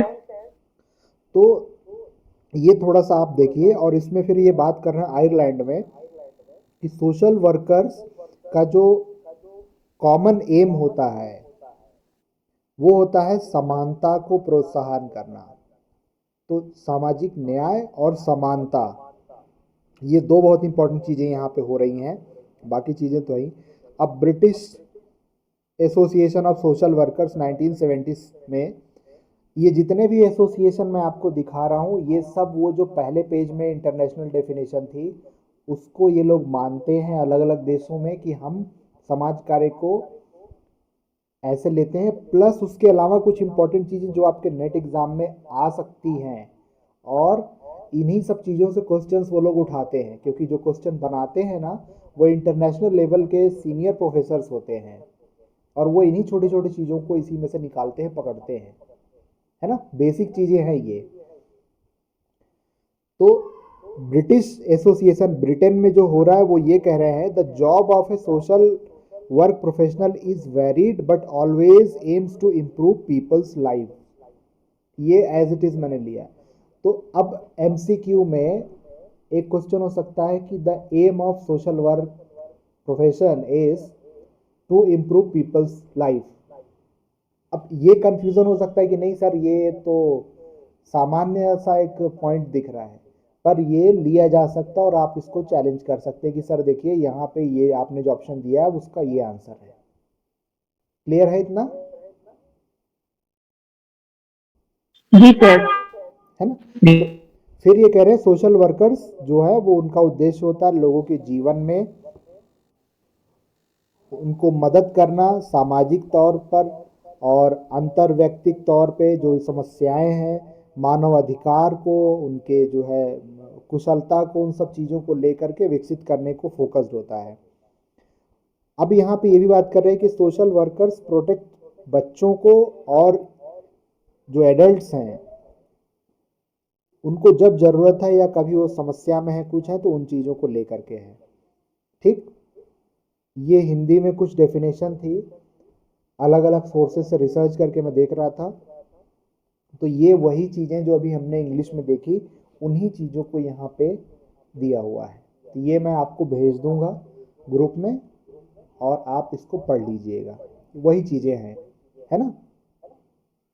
समझ रहे हैं आप लोग? जी सर। और कुछ नहीं आएगा तो आप मुझसे नेक्स्ट क्लास में जो भी है वो, या फिर पर्सनली जब भी आप पढ़ रहे हो मुझे वो मेरे वो वाले नंबर पे आप मुझे मैसेज कर दीजिए कि सर मुझे ये चीज़ नहीं समझ में आई है। तो जब भी सेशन होगा मैं पुरानी सेशन का थोड़ा सा आपसे डिस्कस कर लूँगा। ठीक, ये सब चीज़ें हैं वही सब कि साधनों का प्रयोग करके, संसाधनों का, समाज की समस्याओं को दूर करने का, सामाजिक न्याय का, और ये सारी चीज़ों को वही वही सब चीज़ें यहाँ पे हिंदी में दी हुई हैं। हाँ, इसमें एक चीज़ होता है कि जैसे फ्राइडलैंडर के अनुसार समाज कार्य में क्या चीज़ें आती हैं, तो ये एक व्यावसायिक पेशा है जो वैज्ञानिक ज्ञान और निपुणताओं पर आधारित है। अब यहाँ पे इम्पॉर्टेंट चीज़ ये है कि वैज्ञानिक ज्ञान, साइंटिफिक नॉलेज और एक्सपर्टाइज, निपुण है। अब वैज्ञानिक ज्ञान कैसे है? वैज्ञानिक ज्ञान इस तरह से है कि समाज में जो भी घटनाएं होती हैं, एक होता है फिजिकल साइंस यानी नेचुरल साइंस जिसको हम देखते हैं, और एक होता है सोशल साइंस।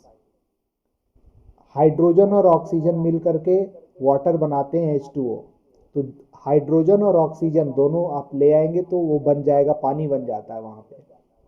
लेकिन समाज में, सोशल साइंस में, सामाजिक विज्ञान में वैज्ञानिक किस तरह से समाज में जो घटनाएं हो रही हैं, जैसे अगर आज की डेट में देखें आप, मानसिक स्वास्थ्य, लोगों में non communicable diseases. Non communicable disease मतलब ये हुआ ऐसी बीमारियां जो किसी को छूने से, स्पर्श करने से नहीं फैलती। कम्युनिकेबल मतलब एक दूसरे के संपर्क में आने से, छूने से, टच करने से फैलती हो, उसको बोलते हैं कम्युनिकेबल, या एक दूसरे से फैल। जैसे कोरोना, कोरोना का क्या था कि अगर आप किसी के संपर्क में आएंगे तो वो बीमारी आपको हो जाएगी, इसीलिए हम मास्क लगाते थे। और सरकार ने कहा कि कितना गज की दूरी हो, 6 फीट का डिस्टेंस हो, नहीं तो वो फैल जाएगी। तो समाज में नॉन कम्युनिकेबल ऐसी बीमारियां जो एक दूसरे से छूने से नहीं फैल रही, जैसे मानसिक रूप से, मानसिक स्वास्थ्य, लोगों में एडिक्शन है मोबाइल को लेकर के, स्मार्टफोन को लेकर के, युवाओं में, बच्चों में नौकरी का टेंशन है कि जॉब नहीं मिल रही है, या जो लोग नौकरी में हैं उनको वर्क प्रेशर इतना ज़्यादा है कि कोप अप नहीं कर पा रहे हैं, उनसे ज़्यादा डिमांड हो रही है चीज़ों के, एक्सपेक्टेशंस की। तो ये जो मानव को समस्याएं हो रही हैं जीवन के विभिन्न क्षेत्रों में, या स्टूडेंट परीक्षा आती है तो कोटा में देखिए आप, बहुत लोग गलत कदम उठा लेते हैं, अपनी लाइफ एंड कर लेते हैं। तो ये जो समस्याएं हैं इनको साइंटिफिक वे में इनका प्रॉब्लम्स आइडेंटिफाई करना रिसर्च के माध्यम से, कि मूल कारण क्या है, इसका क्या समाधान हो सकता है, वो जब स्टडी हम करते हैं साइंटिफिक तरीके से। अब रिसर्च कंडक्ट करने का एक साइंटिफिक रिसर्च मैथोडोलॉजी फॉलो होती है। उस मेथड से जब आप स्टडी करते हैं और उसके रिजल्ट ले आते हैं और लोगों को बताते हैं कि इस तरह करने से ऐसे इस समस्या, सामाजिक समस्या का समाधान किया जा सकता है, तब वो होता है साइंटिफिक ज्ञान। आपने 100, 200, 500, 1000 लोगों का सैंपल लिया, उनको ट्रीटमेंट दिया या नहीं दिया, कंट्रोल्ड, अनकंट्रोल्ड, अलग अलग वैरायटी ऑफ रिसर्च होती है। तो रिसर्च करके जो फाइंडिंग्स आई, उस पे जो नॉलेज क्रिएट हुआ, सोसाइटी की समस्याओं को दूर करने के लिए, या इश्यूज को एड्रेस करने के लिए, या पब्लिक पॉलिसीज के लिए, वो वैज्ञानिक ज्ञान होता है, साइंटिफिक नॉलेज होता है। अगर मैंने वो स्टडी की, रिसर्च की और कुछ निकाला, थ्योरी बनाया, तो उसको अगर आप भी करेंगे तो मोर और लेस सिमिलर रिजल्ट ही मिलेंगे। That is scientific knowledge. और ये जो स्टडी होती है, साइंटिफिक स्टडी होता है, इसको करने के लिए आपको एक्सपर्टाइज जरूरी होती है, रिसर्च कंडक्ट करने के लिए। दैट इज वाई यहाँ दिया है निपुणताओं, मानव संबंधों की पर आधारित होता है, और व्यक्ति की अकेले यह समूह में सहायता करता है ताकि वह सामाजिक और व्यक्तिगत संतुष्टि, सेटिस्फैक्शन और इंडिपेंडेंस यानी स्वतंत्रता प्राप्त कर सके। तो इस तरह से ये फ्राइड लैंडर का है। कुछ ऐसे जो है स्कॉलर्स हैं, रिसर्चर्स हैं, सोशल थिंकर्स हैं, सोशल वर्कर्स हैं, सोशल प्रोफेशनल्स हैं, जिनकी डेफिनेशन एग्जाम में उनका नाम लेकर के या तो मैचिंग के लिए दिया जाता है या कुछ और तरीके से उनको पूछा जाता है। तो उसमें फ्राइड लैंडर का नाम बहुत फेमस है ना। और बीजी खेर का भी है। तो ये बेसिक चीज़ें आप जो हैं वो एक बार अपने मान से पढ़िएगा, और कुछ डाउट होगा तो मुझसे पूछिएगा। मेन चीज़ें मैंने सोशल वर्क के डेफिनेशन को आज कवर की है, ठीक है। अब कुछ और चीज़ें हैं थोड़ा सा जो नेट के पर्सपेक्टिव से हम पढ़ रहे हैं, तो यहाँ पे देखने वाली बात है। और ये जो नोट्स मैं आपको दूंगा, हिंदी इंग्लिश जो भी है, आप इसको प्रिंट आउट निकाल लीजिएगा, ज़्यादा बेटर होगा। और निकाल के उसको हाईलाइट करके जैसे भी करके आप इसको रखिए, क्योंकि क्वेश्चंस आप देखेंगे, मैं गारंटी के साथ बता रहा हूँ, गारंटी वर्ड यूज़ कर रहा हूँ, कि इन्हीं में से आपको बहुत सारी चीज़ें मिल जाएंगी जो भी मैं आपको देते चलूँगा, क्योंकि मैं बहुत रिसर्च करके निकाल रहा हूँ। और ये जो लोग क्वेश्चन सेट करते हैं वो लोग भी ऐसे ही बनाते हैं, है ना। और मैं आपको एक सैंपल आज नहीं तो कल मैं भेजूंगा, नेट का जो क्वेश्चन आया है वो, और एक सिंपल सा एक आपको चीज़ भेजूंगा जिससे आपको समझ में आ जाएगा कि जो हम रिसर्च कर रहे हैं या जो हम इस तरह से ये स्टडी मटेरियल दे रहे हैं आपको, वो बहुत काम का है, ठीक है। आगे बढ़ें। जी सर। अब देखिए यहाँ पे बात कर रहे हैं कि एक क्वेश्चन एमसीक्यू का ये हो सकता है कि सोशल वर्क जो है वो उसका मूल कहाँ से है, कहाँ से उसका जड़ कहाँ से है, रूट कहाँ से है उसका। तो इसमें ये बात की जा रही है, ये इग्नू का स्टडी मटेरियल है, और इंडिया के जो सबसे एक्सपर्ट और सबसे सीनियर मोस्ट प्रोफेसर्स होते हैं वो इग्नू का मटेरियल बनाते हैं, और इसीलिए वो टफ होता है और समझ में नहीं आता। पर मैं आपको उसको पानी की तरह क्लियर करूंगा, एकदम टेंशन नहीं लेना है अपने को। तो सोशल वर्क, ह्यूमैनिटेरिज्म यानी मानवता जो है वहाँ उसकी जड़ें हैं। और ये साइंटिफिक तरीके से जो मानवता के बारे में हम बात करते हैं कि मानव को, एक इंसान को जो हम लेकर के चलते हैं उसके कुछ सिद्धांत होते हैं समाज कार्य की, जो हम वैल्यूज की बात कर रहे हैं, और वही फिलॉसफी बनाती है सोशल वर्क की। आगे हमारा यूनिट में इसी में वैल्यूज ऑफ सोशल वर्क है, जो आप 1000 बार पढ़े हो सकते हैं, लेकिन जब हम डिस्कस करेंगे तो उसको इस तरह से करेंगे कि वो चीज़ें सब आ जाएंगी। तो यहाँ बात हो रही कि समाज कार्य, मानवता जो है, ह्यूमैनिटिज्म जो ह्यूमैनिटेरियज्म है वहाँ से आता है, और साइंटिफिक ह्यूमैनिटेरिज्म जो है, साइंटिफिक बेस जो है वो इसकी फिलॉसफी है, इसकी मूल विचारधारा है समाज कार्य की। समाज कार्य जो है is based on faith in essential worth and dignity of individual. Individuals जो व्यक्ति है उस व्यक्ति के, दिख रहा है ठीक से?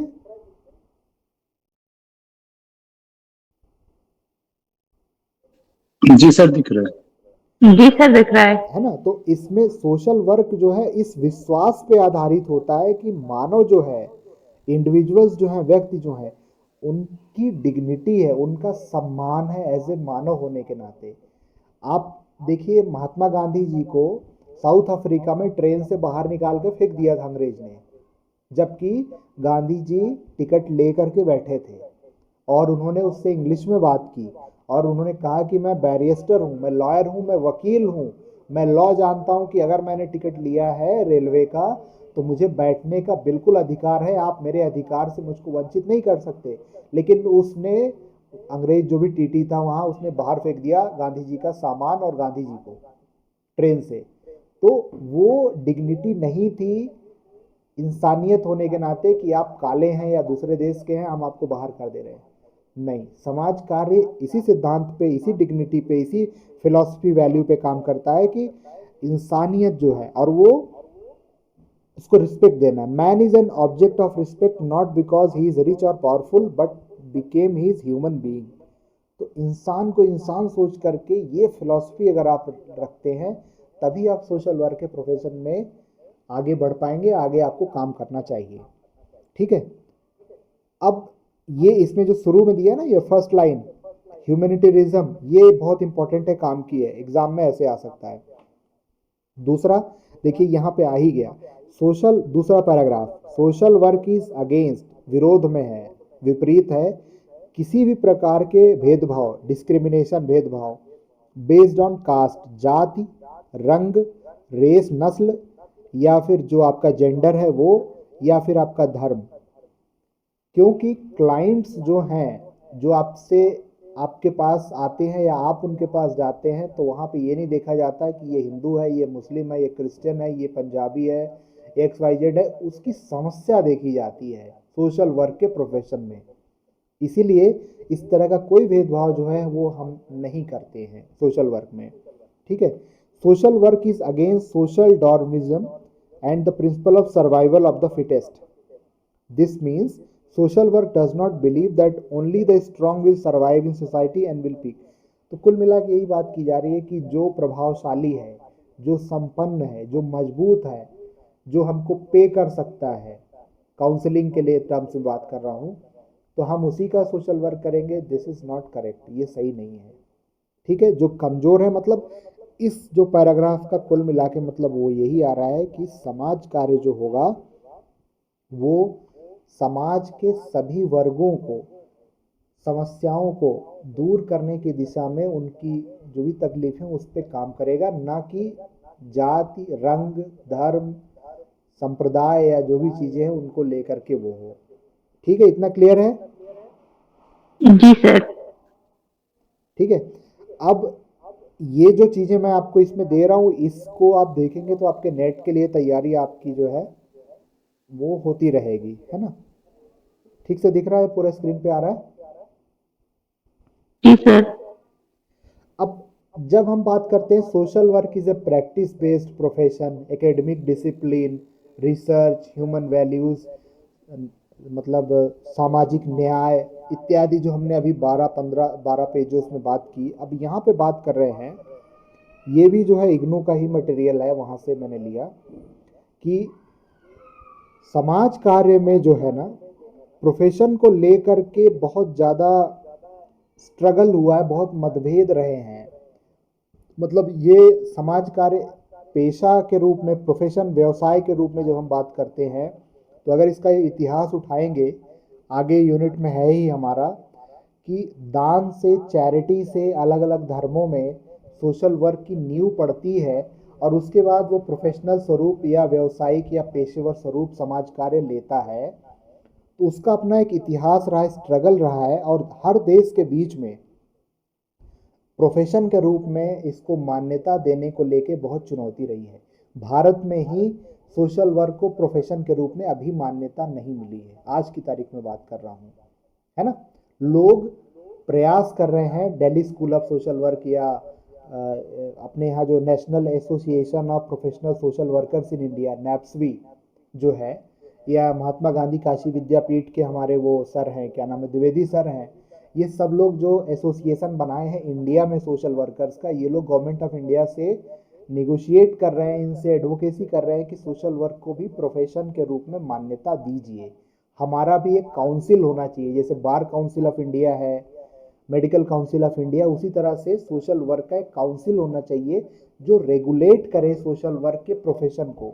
रेगुलेट करने में क्या बात हो रही है?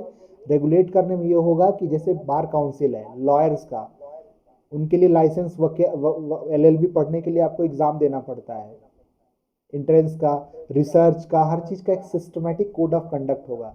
CA, chartered accountant, company secretary, ICWA वगैरह के लिए आप देखेंगे कि एक बॉडी पर्टिकुलरली बनी हुई है जो प्रोफेशनल डिग्री देती है। डेंटिस्ट मेडिकल प्रोफेशन के लिए दी है। तो उसी तरह से अभी स्ट्रगल कर रहा है सोशल वर्क का प्रोफेशन। और इतना क्लियर है कि नहीं है आपको? जी सर, क्लियर। जी सर। है ना। अब यहाँ पे एक बहुत इंपॉर्टेंट बात हो रही है कि वॉलेंटरी या स्वैच्छिक रूप से और प्रोफेशनल एक्शन जो है, ये दोनों चीज़ों को लेकर के यहाँ पे चर्चा हो रही है कि क्या समाज कार्य चैरिटी या दान देने को लेकर के या स्वैच्छिक कार्य से संबंधित है, या फिर प्रोफेशनल या पेशे या व्यवसाय के रूप में समाज को विकसित करने की दिशा में काम कर रहा है। तो सोशल वर्क को लेकर के जो यहाँ पे बात हो रही है कि अलग अलग धर्मों में, अलग अलग संप्रदायों में, पूरे विश्व में उन्होंने क्या एडवोकेसी है? Charity as a great virtue. तो जैसे हिंदू धर्म में जो है वो दान को लेकर के बात है। फिर यहाँ बात हो रही है कि ये लव फॉर वंस नेबर, जो एक पड़ोसी हैं, अपने पड़ोसी का ध्यान रखना, उनकी जो भी चीज़ों का अगर कभी कुछ सपोर्ट हो, कुछ हो, तो जुडिज्म में वहाँ पे बात हो रही है। क्रिश्चियन कम्युनिटी में भी, इस्लाम कम्युनिटी में भी, सिख कम्युनिटी में, बुद्ध और जैन में, देखिए ये सब चीज़ें दी हुई हैं। ठीक है। तो यहाँ पे बात ये हो रही है कि सोशल वर्क का जब हम बात करते हैं प्रोफेशन के रूप में, तो प्रोफेशन के रूप में तो स्ट्रगल है, चैलेंजेस हैं, लेकिन ये ज़्यादातर जो क्रमिक विकास हुआ है वो वॉलेंटरी एक्शन से हुआ है या स्वैच्छिक कार्यों से हुआ है, चैरिटी के रूप में हुआ। और अलग अलग धर्मों में समाज कार्य को उसी रूप में एक, मतलब एक विकास यात्रा रही है उस तरह से। तो यहाँ पे देखा जा रहा है। ठीक है, इतना समझ में आया क्या?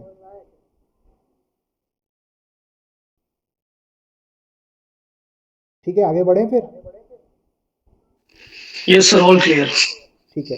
अब देखिए बात ये हो रही है कि सर आपने सबसे पहले कहा कि ये सोशल वर्क का जो प्रोफेशन है उसमें बहुत स्ट्रगल रहा है, बहुत चैलेंजेस रही हैं। फिर आप कहते हैं सर कि ये वॉलेंट्री या स्वैच्छिक रूप से जो है काम करने को लेकर के समाज कार्य कहीं ना कहीं उसकी उत्पत्ति या मूल जो है वहाँ से स्टार्ट होती है, और फिर अब हम बात कर रहे हैं कि वॉलेंटरी एक्शन है क्या, उसकी क्या विशेषताएं हैं, क्योंकि शुरुआत तो स्वैच्छिक कार्यों से ही हो रही है। तो यहाँ पे वॉलेंटरी एक्शंस की विशेषताएं दी है, क्योंकि एग्जाम में आपसे क्वेश्चन में पूछा जा सकता है कि वॉलेंटरी जो एक्शंस होती हैं उसकी मेन विशेषताएं, कैरेक्टरिस्टिक्स क्या होती हैं। समझ रहे हैं आप?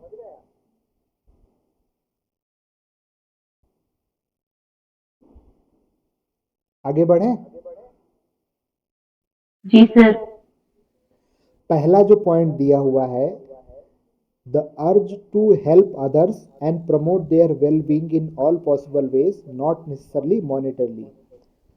हम यहाँ पे पढ़ रहे हैं, समझने की कोशिश कर रहे हैं कि जो स्वैच्छिक कार्य होते हैं, वॉलेंटरी एक्शन, उसकी क्या विशेषताएं हैं, क्योंकि नेट के एग्जाम में ये आ सकता है कि वॉलेंटरी एक्शंस कौन कौन से विशेषताएं हैं या किससे संबंधित है। तो पहला पॉइंट ये है कि दूसरों को सहायता देने की इच्छा, मेरी एक अंदर से अंतरात्मा से आवाज आ रही है, इंटरनली मुझे फील हो रहा है कि लोगों का अगर मेरे कारण भला हो सकता है तो मैं उसको करूं, वो मेरी स्वैच्छिक एक एक्शन होगा।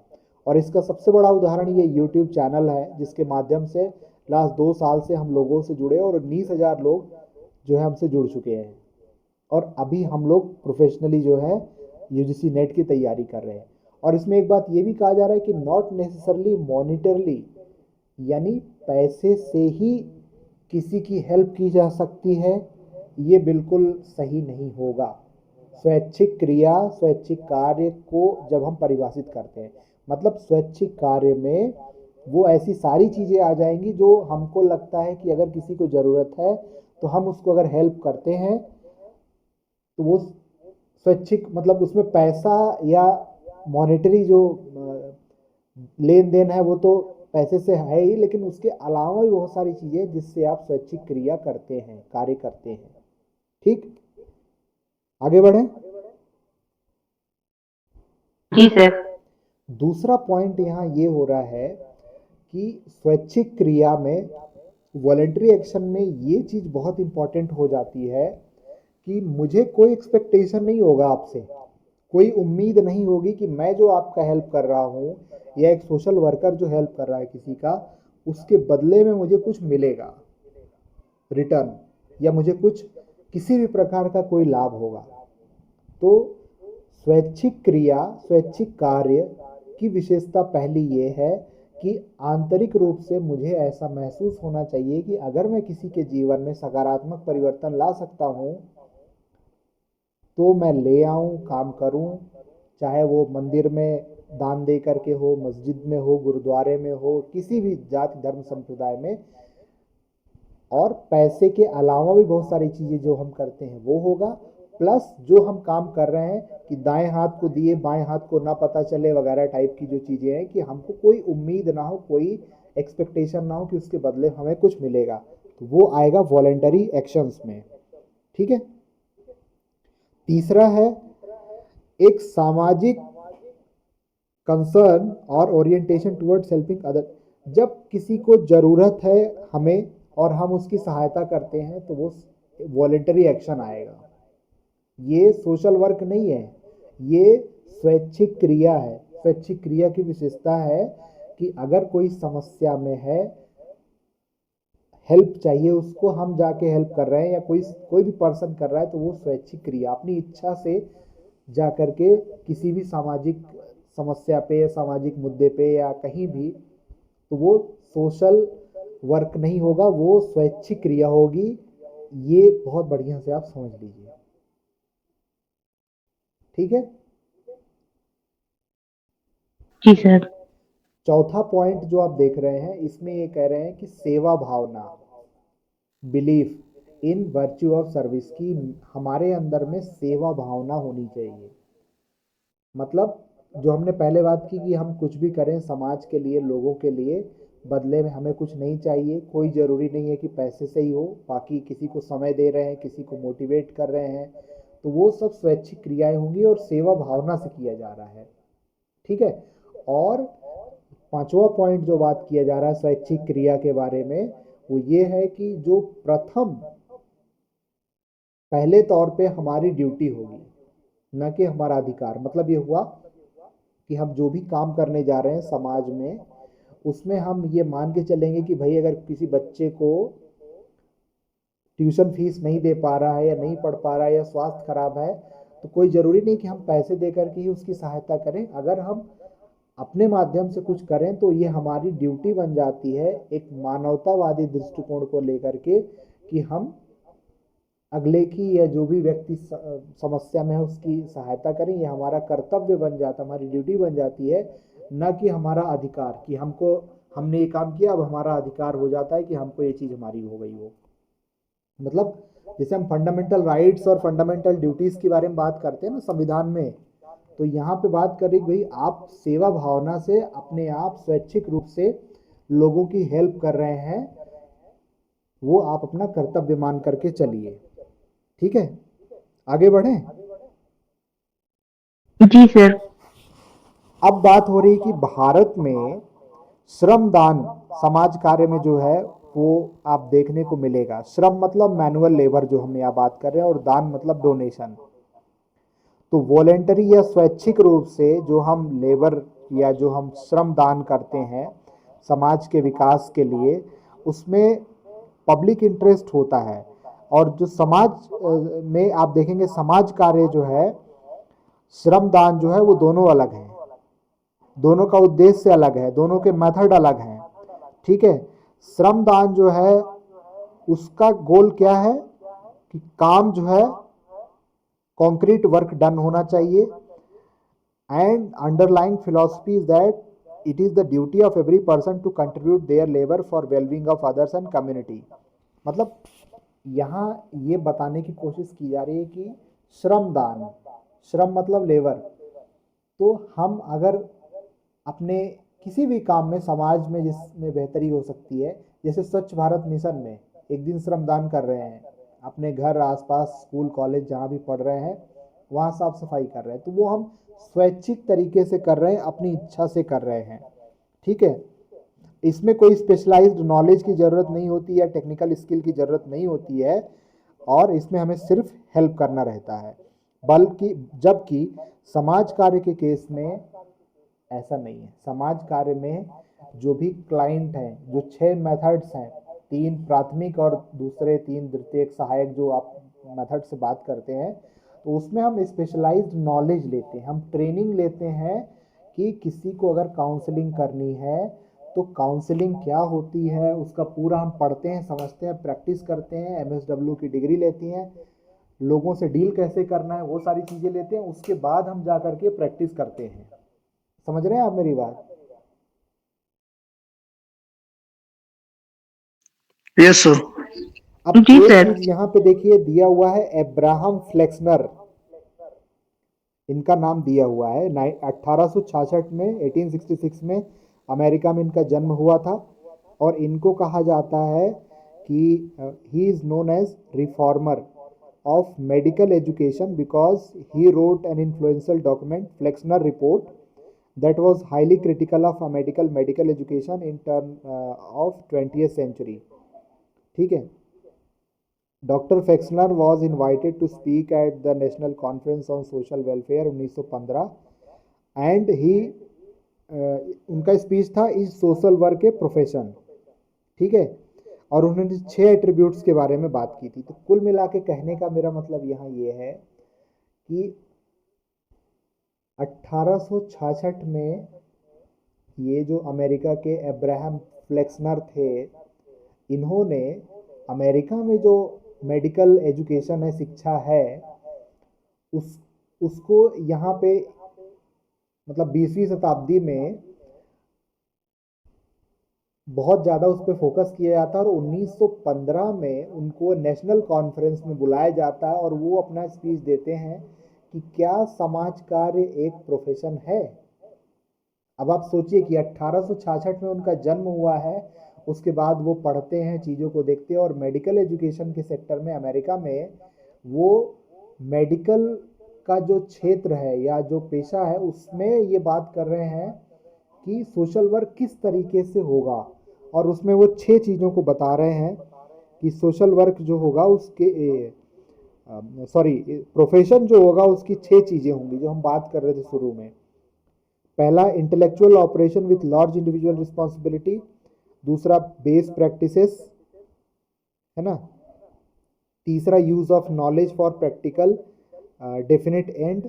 चौथा, process and educationally communicable technique, tendency to organise. तो ये 6 चीज़ों को ये बात कर रहे हैं कि कोई प्रोफेशन, कोई भी पेशा जो होगा उसमें अगर 6 चीज़ें पाई जाती हैं, 6 गुण पाए जाते हैं, 6 एट्रीब्यूट्स पाए जाते हैं, तभी वो प्रोफेशन होगा। तो एमसीक्यू में ये क्वेश्चन हो सकता है 6 एट्रीब्यूट्स को लेकर के प्रोफेशन को, कि सोशल वर्क में ये 1915 में ये फ्लेक्सनर की जो स्पीच थी, डॉक्टर फ्लेक्सनर की, वो क्या थी। तो जस्ट एक ऐसे समझने के लिए एक बार आप इसको देख लीजिएगा, है ना। तो इस तरह से ये चीज़ें हैं, और आज का हमारा ये लास्ट है ये बस, इसके बाद फिर हम ख़त्म करेंगे। ये दिख रहा है आपको, आ रहा है साफ, जी सर। कि उद्देश्य और बाकी चीज़ें तो हम डिटेल में नेक्स्ट क्लास में पढ़ेंगे, बट यहाँ पे थोड़ा सा बात करना ये है कि अमेरिका का जो council of social work education है, और वहाँ पे ये कहा जा रहा है कि मानव के कल्याण के लिए समाज कार्य का जो पेशा है, व्यवसाय है, वो गरीबी हटाने, भेदभाव हटाने और उत्पीड़न हटाने की दिशा में काम करता है ना। और इसमें कह रहे हैं कि ये जो पीला में दिखा हुआ, guided by a person in environment perspective, ये बहुत इंपॉर्टेंट चीज़ है जो हमने पहले भी बात की, कि समाज कार्य में जो प्रोफेशनल्स होते हैं वो व्यक्ति, समूह, समुदाय के साथ साथ जो वातावरण है उस पर भी फोकस करते हैं, और समस्याओं का समाधान 2 अप्रोच में लेकर के चलते हैं। एक तो व्यक्ति की समस्याएं, और दूसरा उससे संबंधित वातावरण जिसमें वो रह रहा है, तब जाकर के वो एक सोशल वर्क में प्रोफेशन के रूप में कन्वर्ट होता है। ठीक है। और फिर इसमें हम बात करते हैं रिस्पेक्ट फॉर ह्यूमन डाइवर्सिटी, मानव विविधता के बारे में। इसीलिए आप देखेंगे कि संयुक्त राष्ट्र, यूनाइटेड नेशंस की जितने अलग अलग संस्थाएं हैं, यूनाइटेड नेशन जैसे यूनिसेफ भी एक है, यूनाइटेड नेशंस चाइल्ड का जो सेक्शन है, या यूनाइटेड नेशंस का यूथ का, अलग अलग जो संयुक्त राष्ट्र की संस्थाएं हैं, उसमें आप देखेंगे कि काले, वाइट, गोरे, छोटे एज ग्रुप, जो भी हम शुरू में बात कर रहे थे, उन सब लोगों को समानता के साथ में जॉब के लिए, रोजगार के लिए मौका मिलता है। मतलब कोई भेदभाव नहीं होता, कोई डिस्क्रिमिनेशन नहीं होता। तो सोशल वर्क का प्रोफेशन ये है। ठीक है। अब ये बहुत इंपॉर्टेंट चीज़ें हैं, इसीलिए मैं आपको लेकर के आया हूँ। ये लास्ट है बस, इसके बाद ये ख़त्म है हमारा आज का 14 पेज का। ये देखिए, इसमें ये दिख रहा है आपको साफ साफ। जी सर। देखिए, इसमें ये 6 पॉइंट्स दिए हुए हैं। ये समाज कार्य के जो है उद्देश्य हैं। हिंदी में भी दे दूंगा, चिंता मत करिए आप।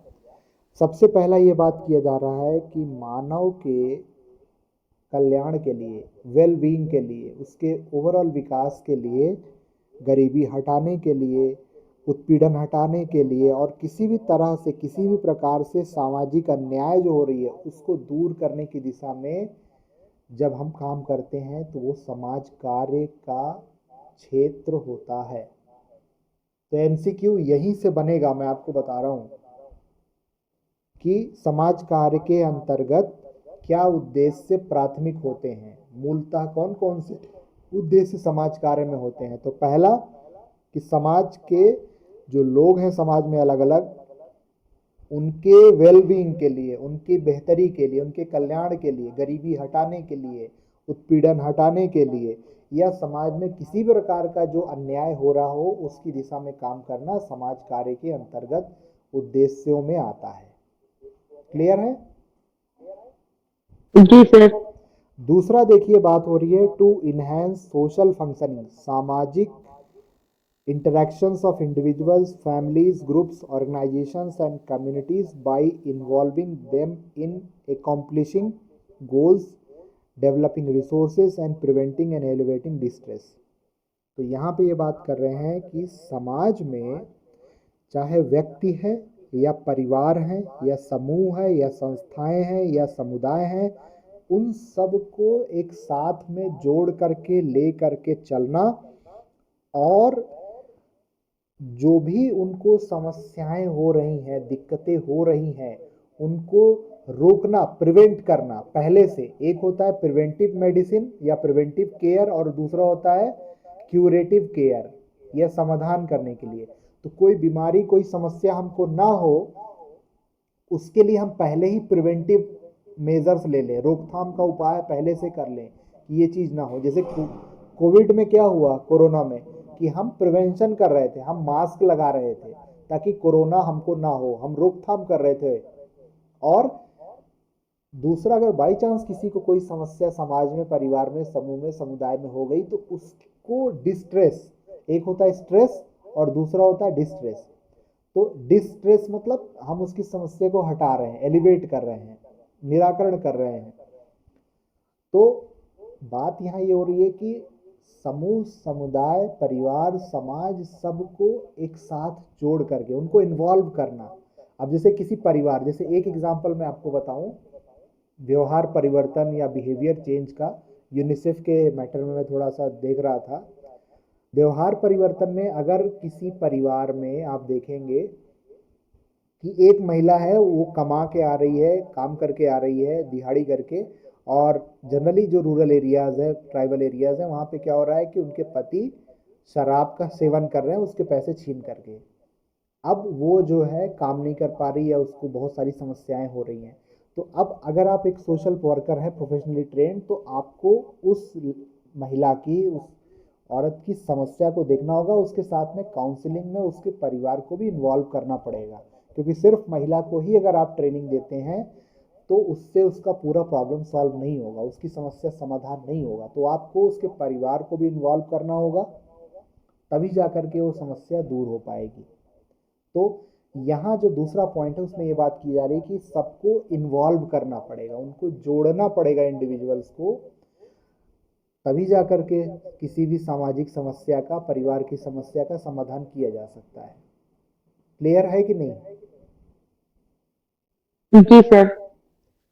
तीसरा पॉइंट जो यहाँ बात हो रही है कि सामाजिक नीतियाँ, सेवाएं और ऐसे प्रोग्राम्स, ऐसे कार्यक्रम, योजनाएं जो मानव के विकास के लिए हो या उनकी क्षमता के विकास के लिए हो, वो यहाँ पर जो है उसमें एक सोशल वर्कर की तरह जो है उद्देश्य यही होता है कि उस पर काम करना और उसमें फैसिलिटेट करना,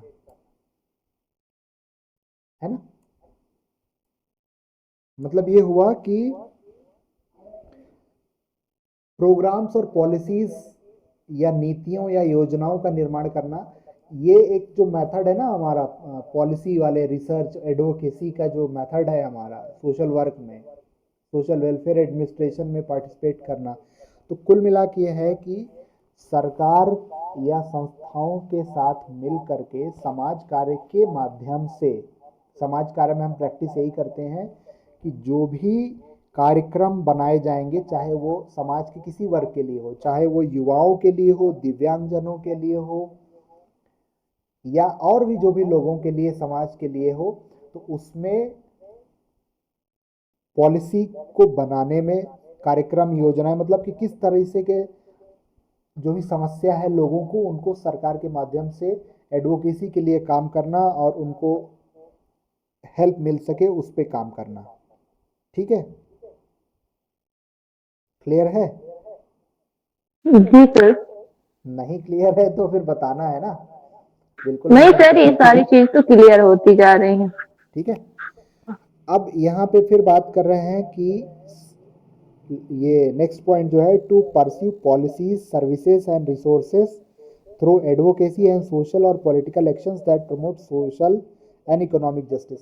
तो यहाँ पे बात ये हो रही है कि समाज में न्याय सबको मिले। न्याय किस तरह से हो कि अगर भारत सरकार आधार योजना जो है आधार कार्ड बना रही है। तो पहले क्या होता था कि आप गैस का सिलेंडर ले रहे हैं तो सरकार की तरफ से फिर आपको प्रॉपर चैनल से पैसा मिलता था। आज की डेट में क्या हो गया कि गैस सिलेंडर पे सब्सिडी जो मिलती है वो डायरेक्ट आपके खाते में आती है। स्कॉलरशिप जो स्टूडेंट को मिलती है वो डायरेक्ट उनके बैंक अकाउंट में लिंक हो गई है, वो आती है। समझ रहे हैं आप? तो यहाँ बात ये हो रही है कि समाज में सभी के साथ में न्याय हो, चाहे वह सामाजिक हो चाहे आर्थिक हो, और वो सभी सामाजिक और राजनैतिक एक्शंस या क्रियाएं या कार्य एडवोकेसी, उन सब में भी समाज कार्य के प्रोफेशनल्स की, सोशल वर्कर्स की ज़रूरत होती है, सामाजिक कार्यकर्ता की, कि वो समाज में राजनैतिक जो हित हैं, इंटरेस्ट है, पब्लिक इंटरेस्ट है, उसकी दिशा में काम करें। वो भी सोशल वर्क के ऑब्जेक्टिव उद्देश्य में आता है। ठीक है? जी सर।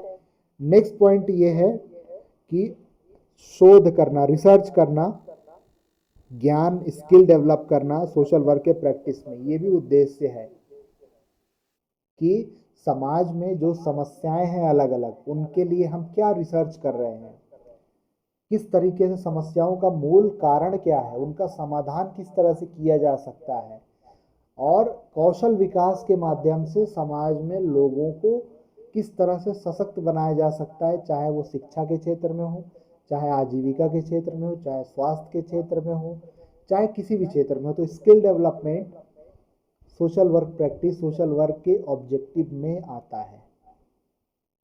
ठीक है? जी सर। अब लास्ट पॉइंट अगर आप देखिए तो यहाँ पे हो रहा है कि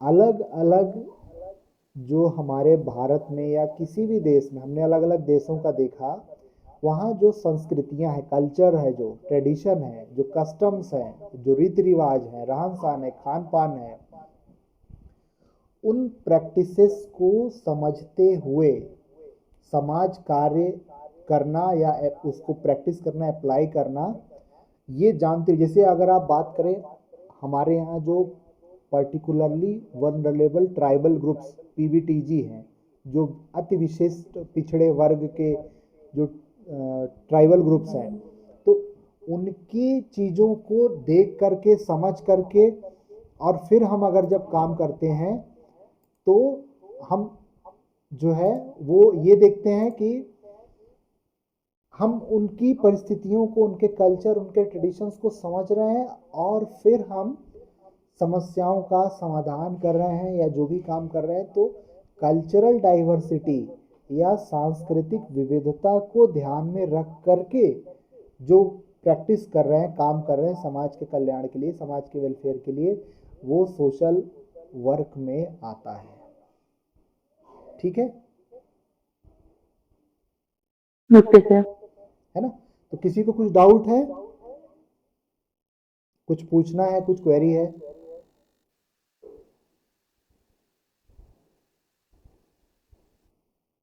नहीं सर, बस इतना ही है। आपने ये पीडीएफ इंग्लिश में, बस इसको हिंदी में सेंड कर दीजिएगा हाँ, प्लीज। मैं कर दूंगा। आज इसको थोड़ा सा भी कर रहा था, मैं आपको सबको भेज दूंगा। तो ये जी इस तरह सर। से है। अब देखिए, हमने 1 घंटा का प्रॉमिस किया था, लेकिन अभी 2 घंटे हो गए। तो नहीं सर, आप टॉपिक, इतने अच्छे तरीके से एक्सप्लेन कर रहे थे कि टाइम का भी मालूम नहीं चला सर। हाँ, तो ये इसी तरह से हमको करना होगा, और इन सब चीज़ों के लिए हमें थोड़ा सा रिलायबल ऑथेंटिक मटेरियल पढ़ना है, तभी हमारा एग्ज़ाम में जो है वो क्वालिफाई हो पाएगा। है ना? तो ये सब मैं आपको भेज दूंगा और आप इसको पढ़िएगा। ठीक है? जी सर। है ना? तो और किसी को कुछ डाउट पूछना है, कुछ कुछ भी है, जो चीज़ें हैं तो बताइए फिर, नहीं तो फिर आज का हम यहाँ एंड करते हैं।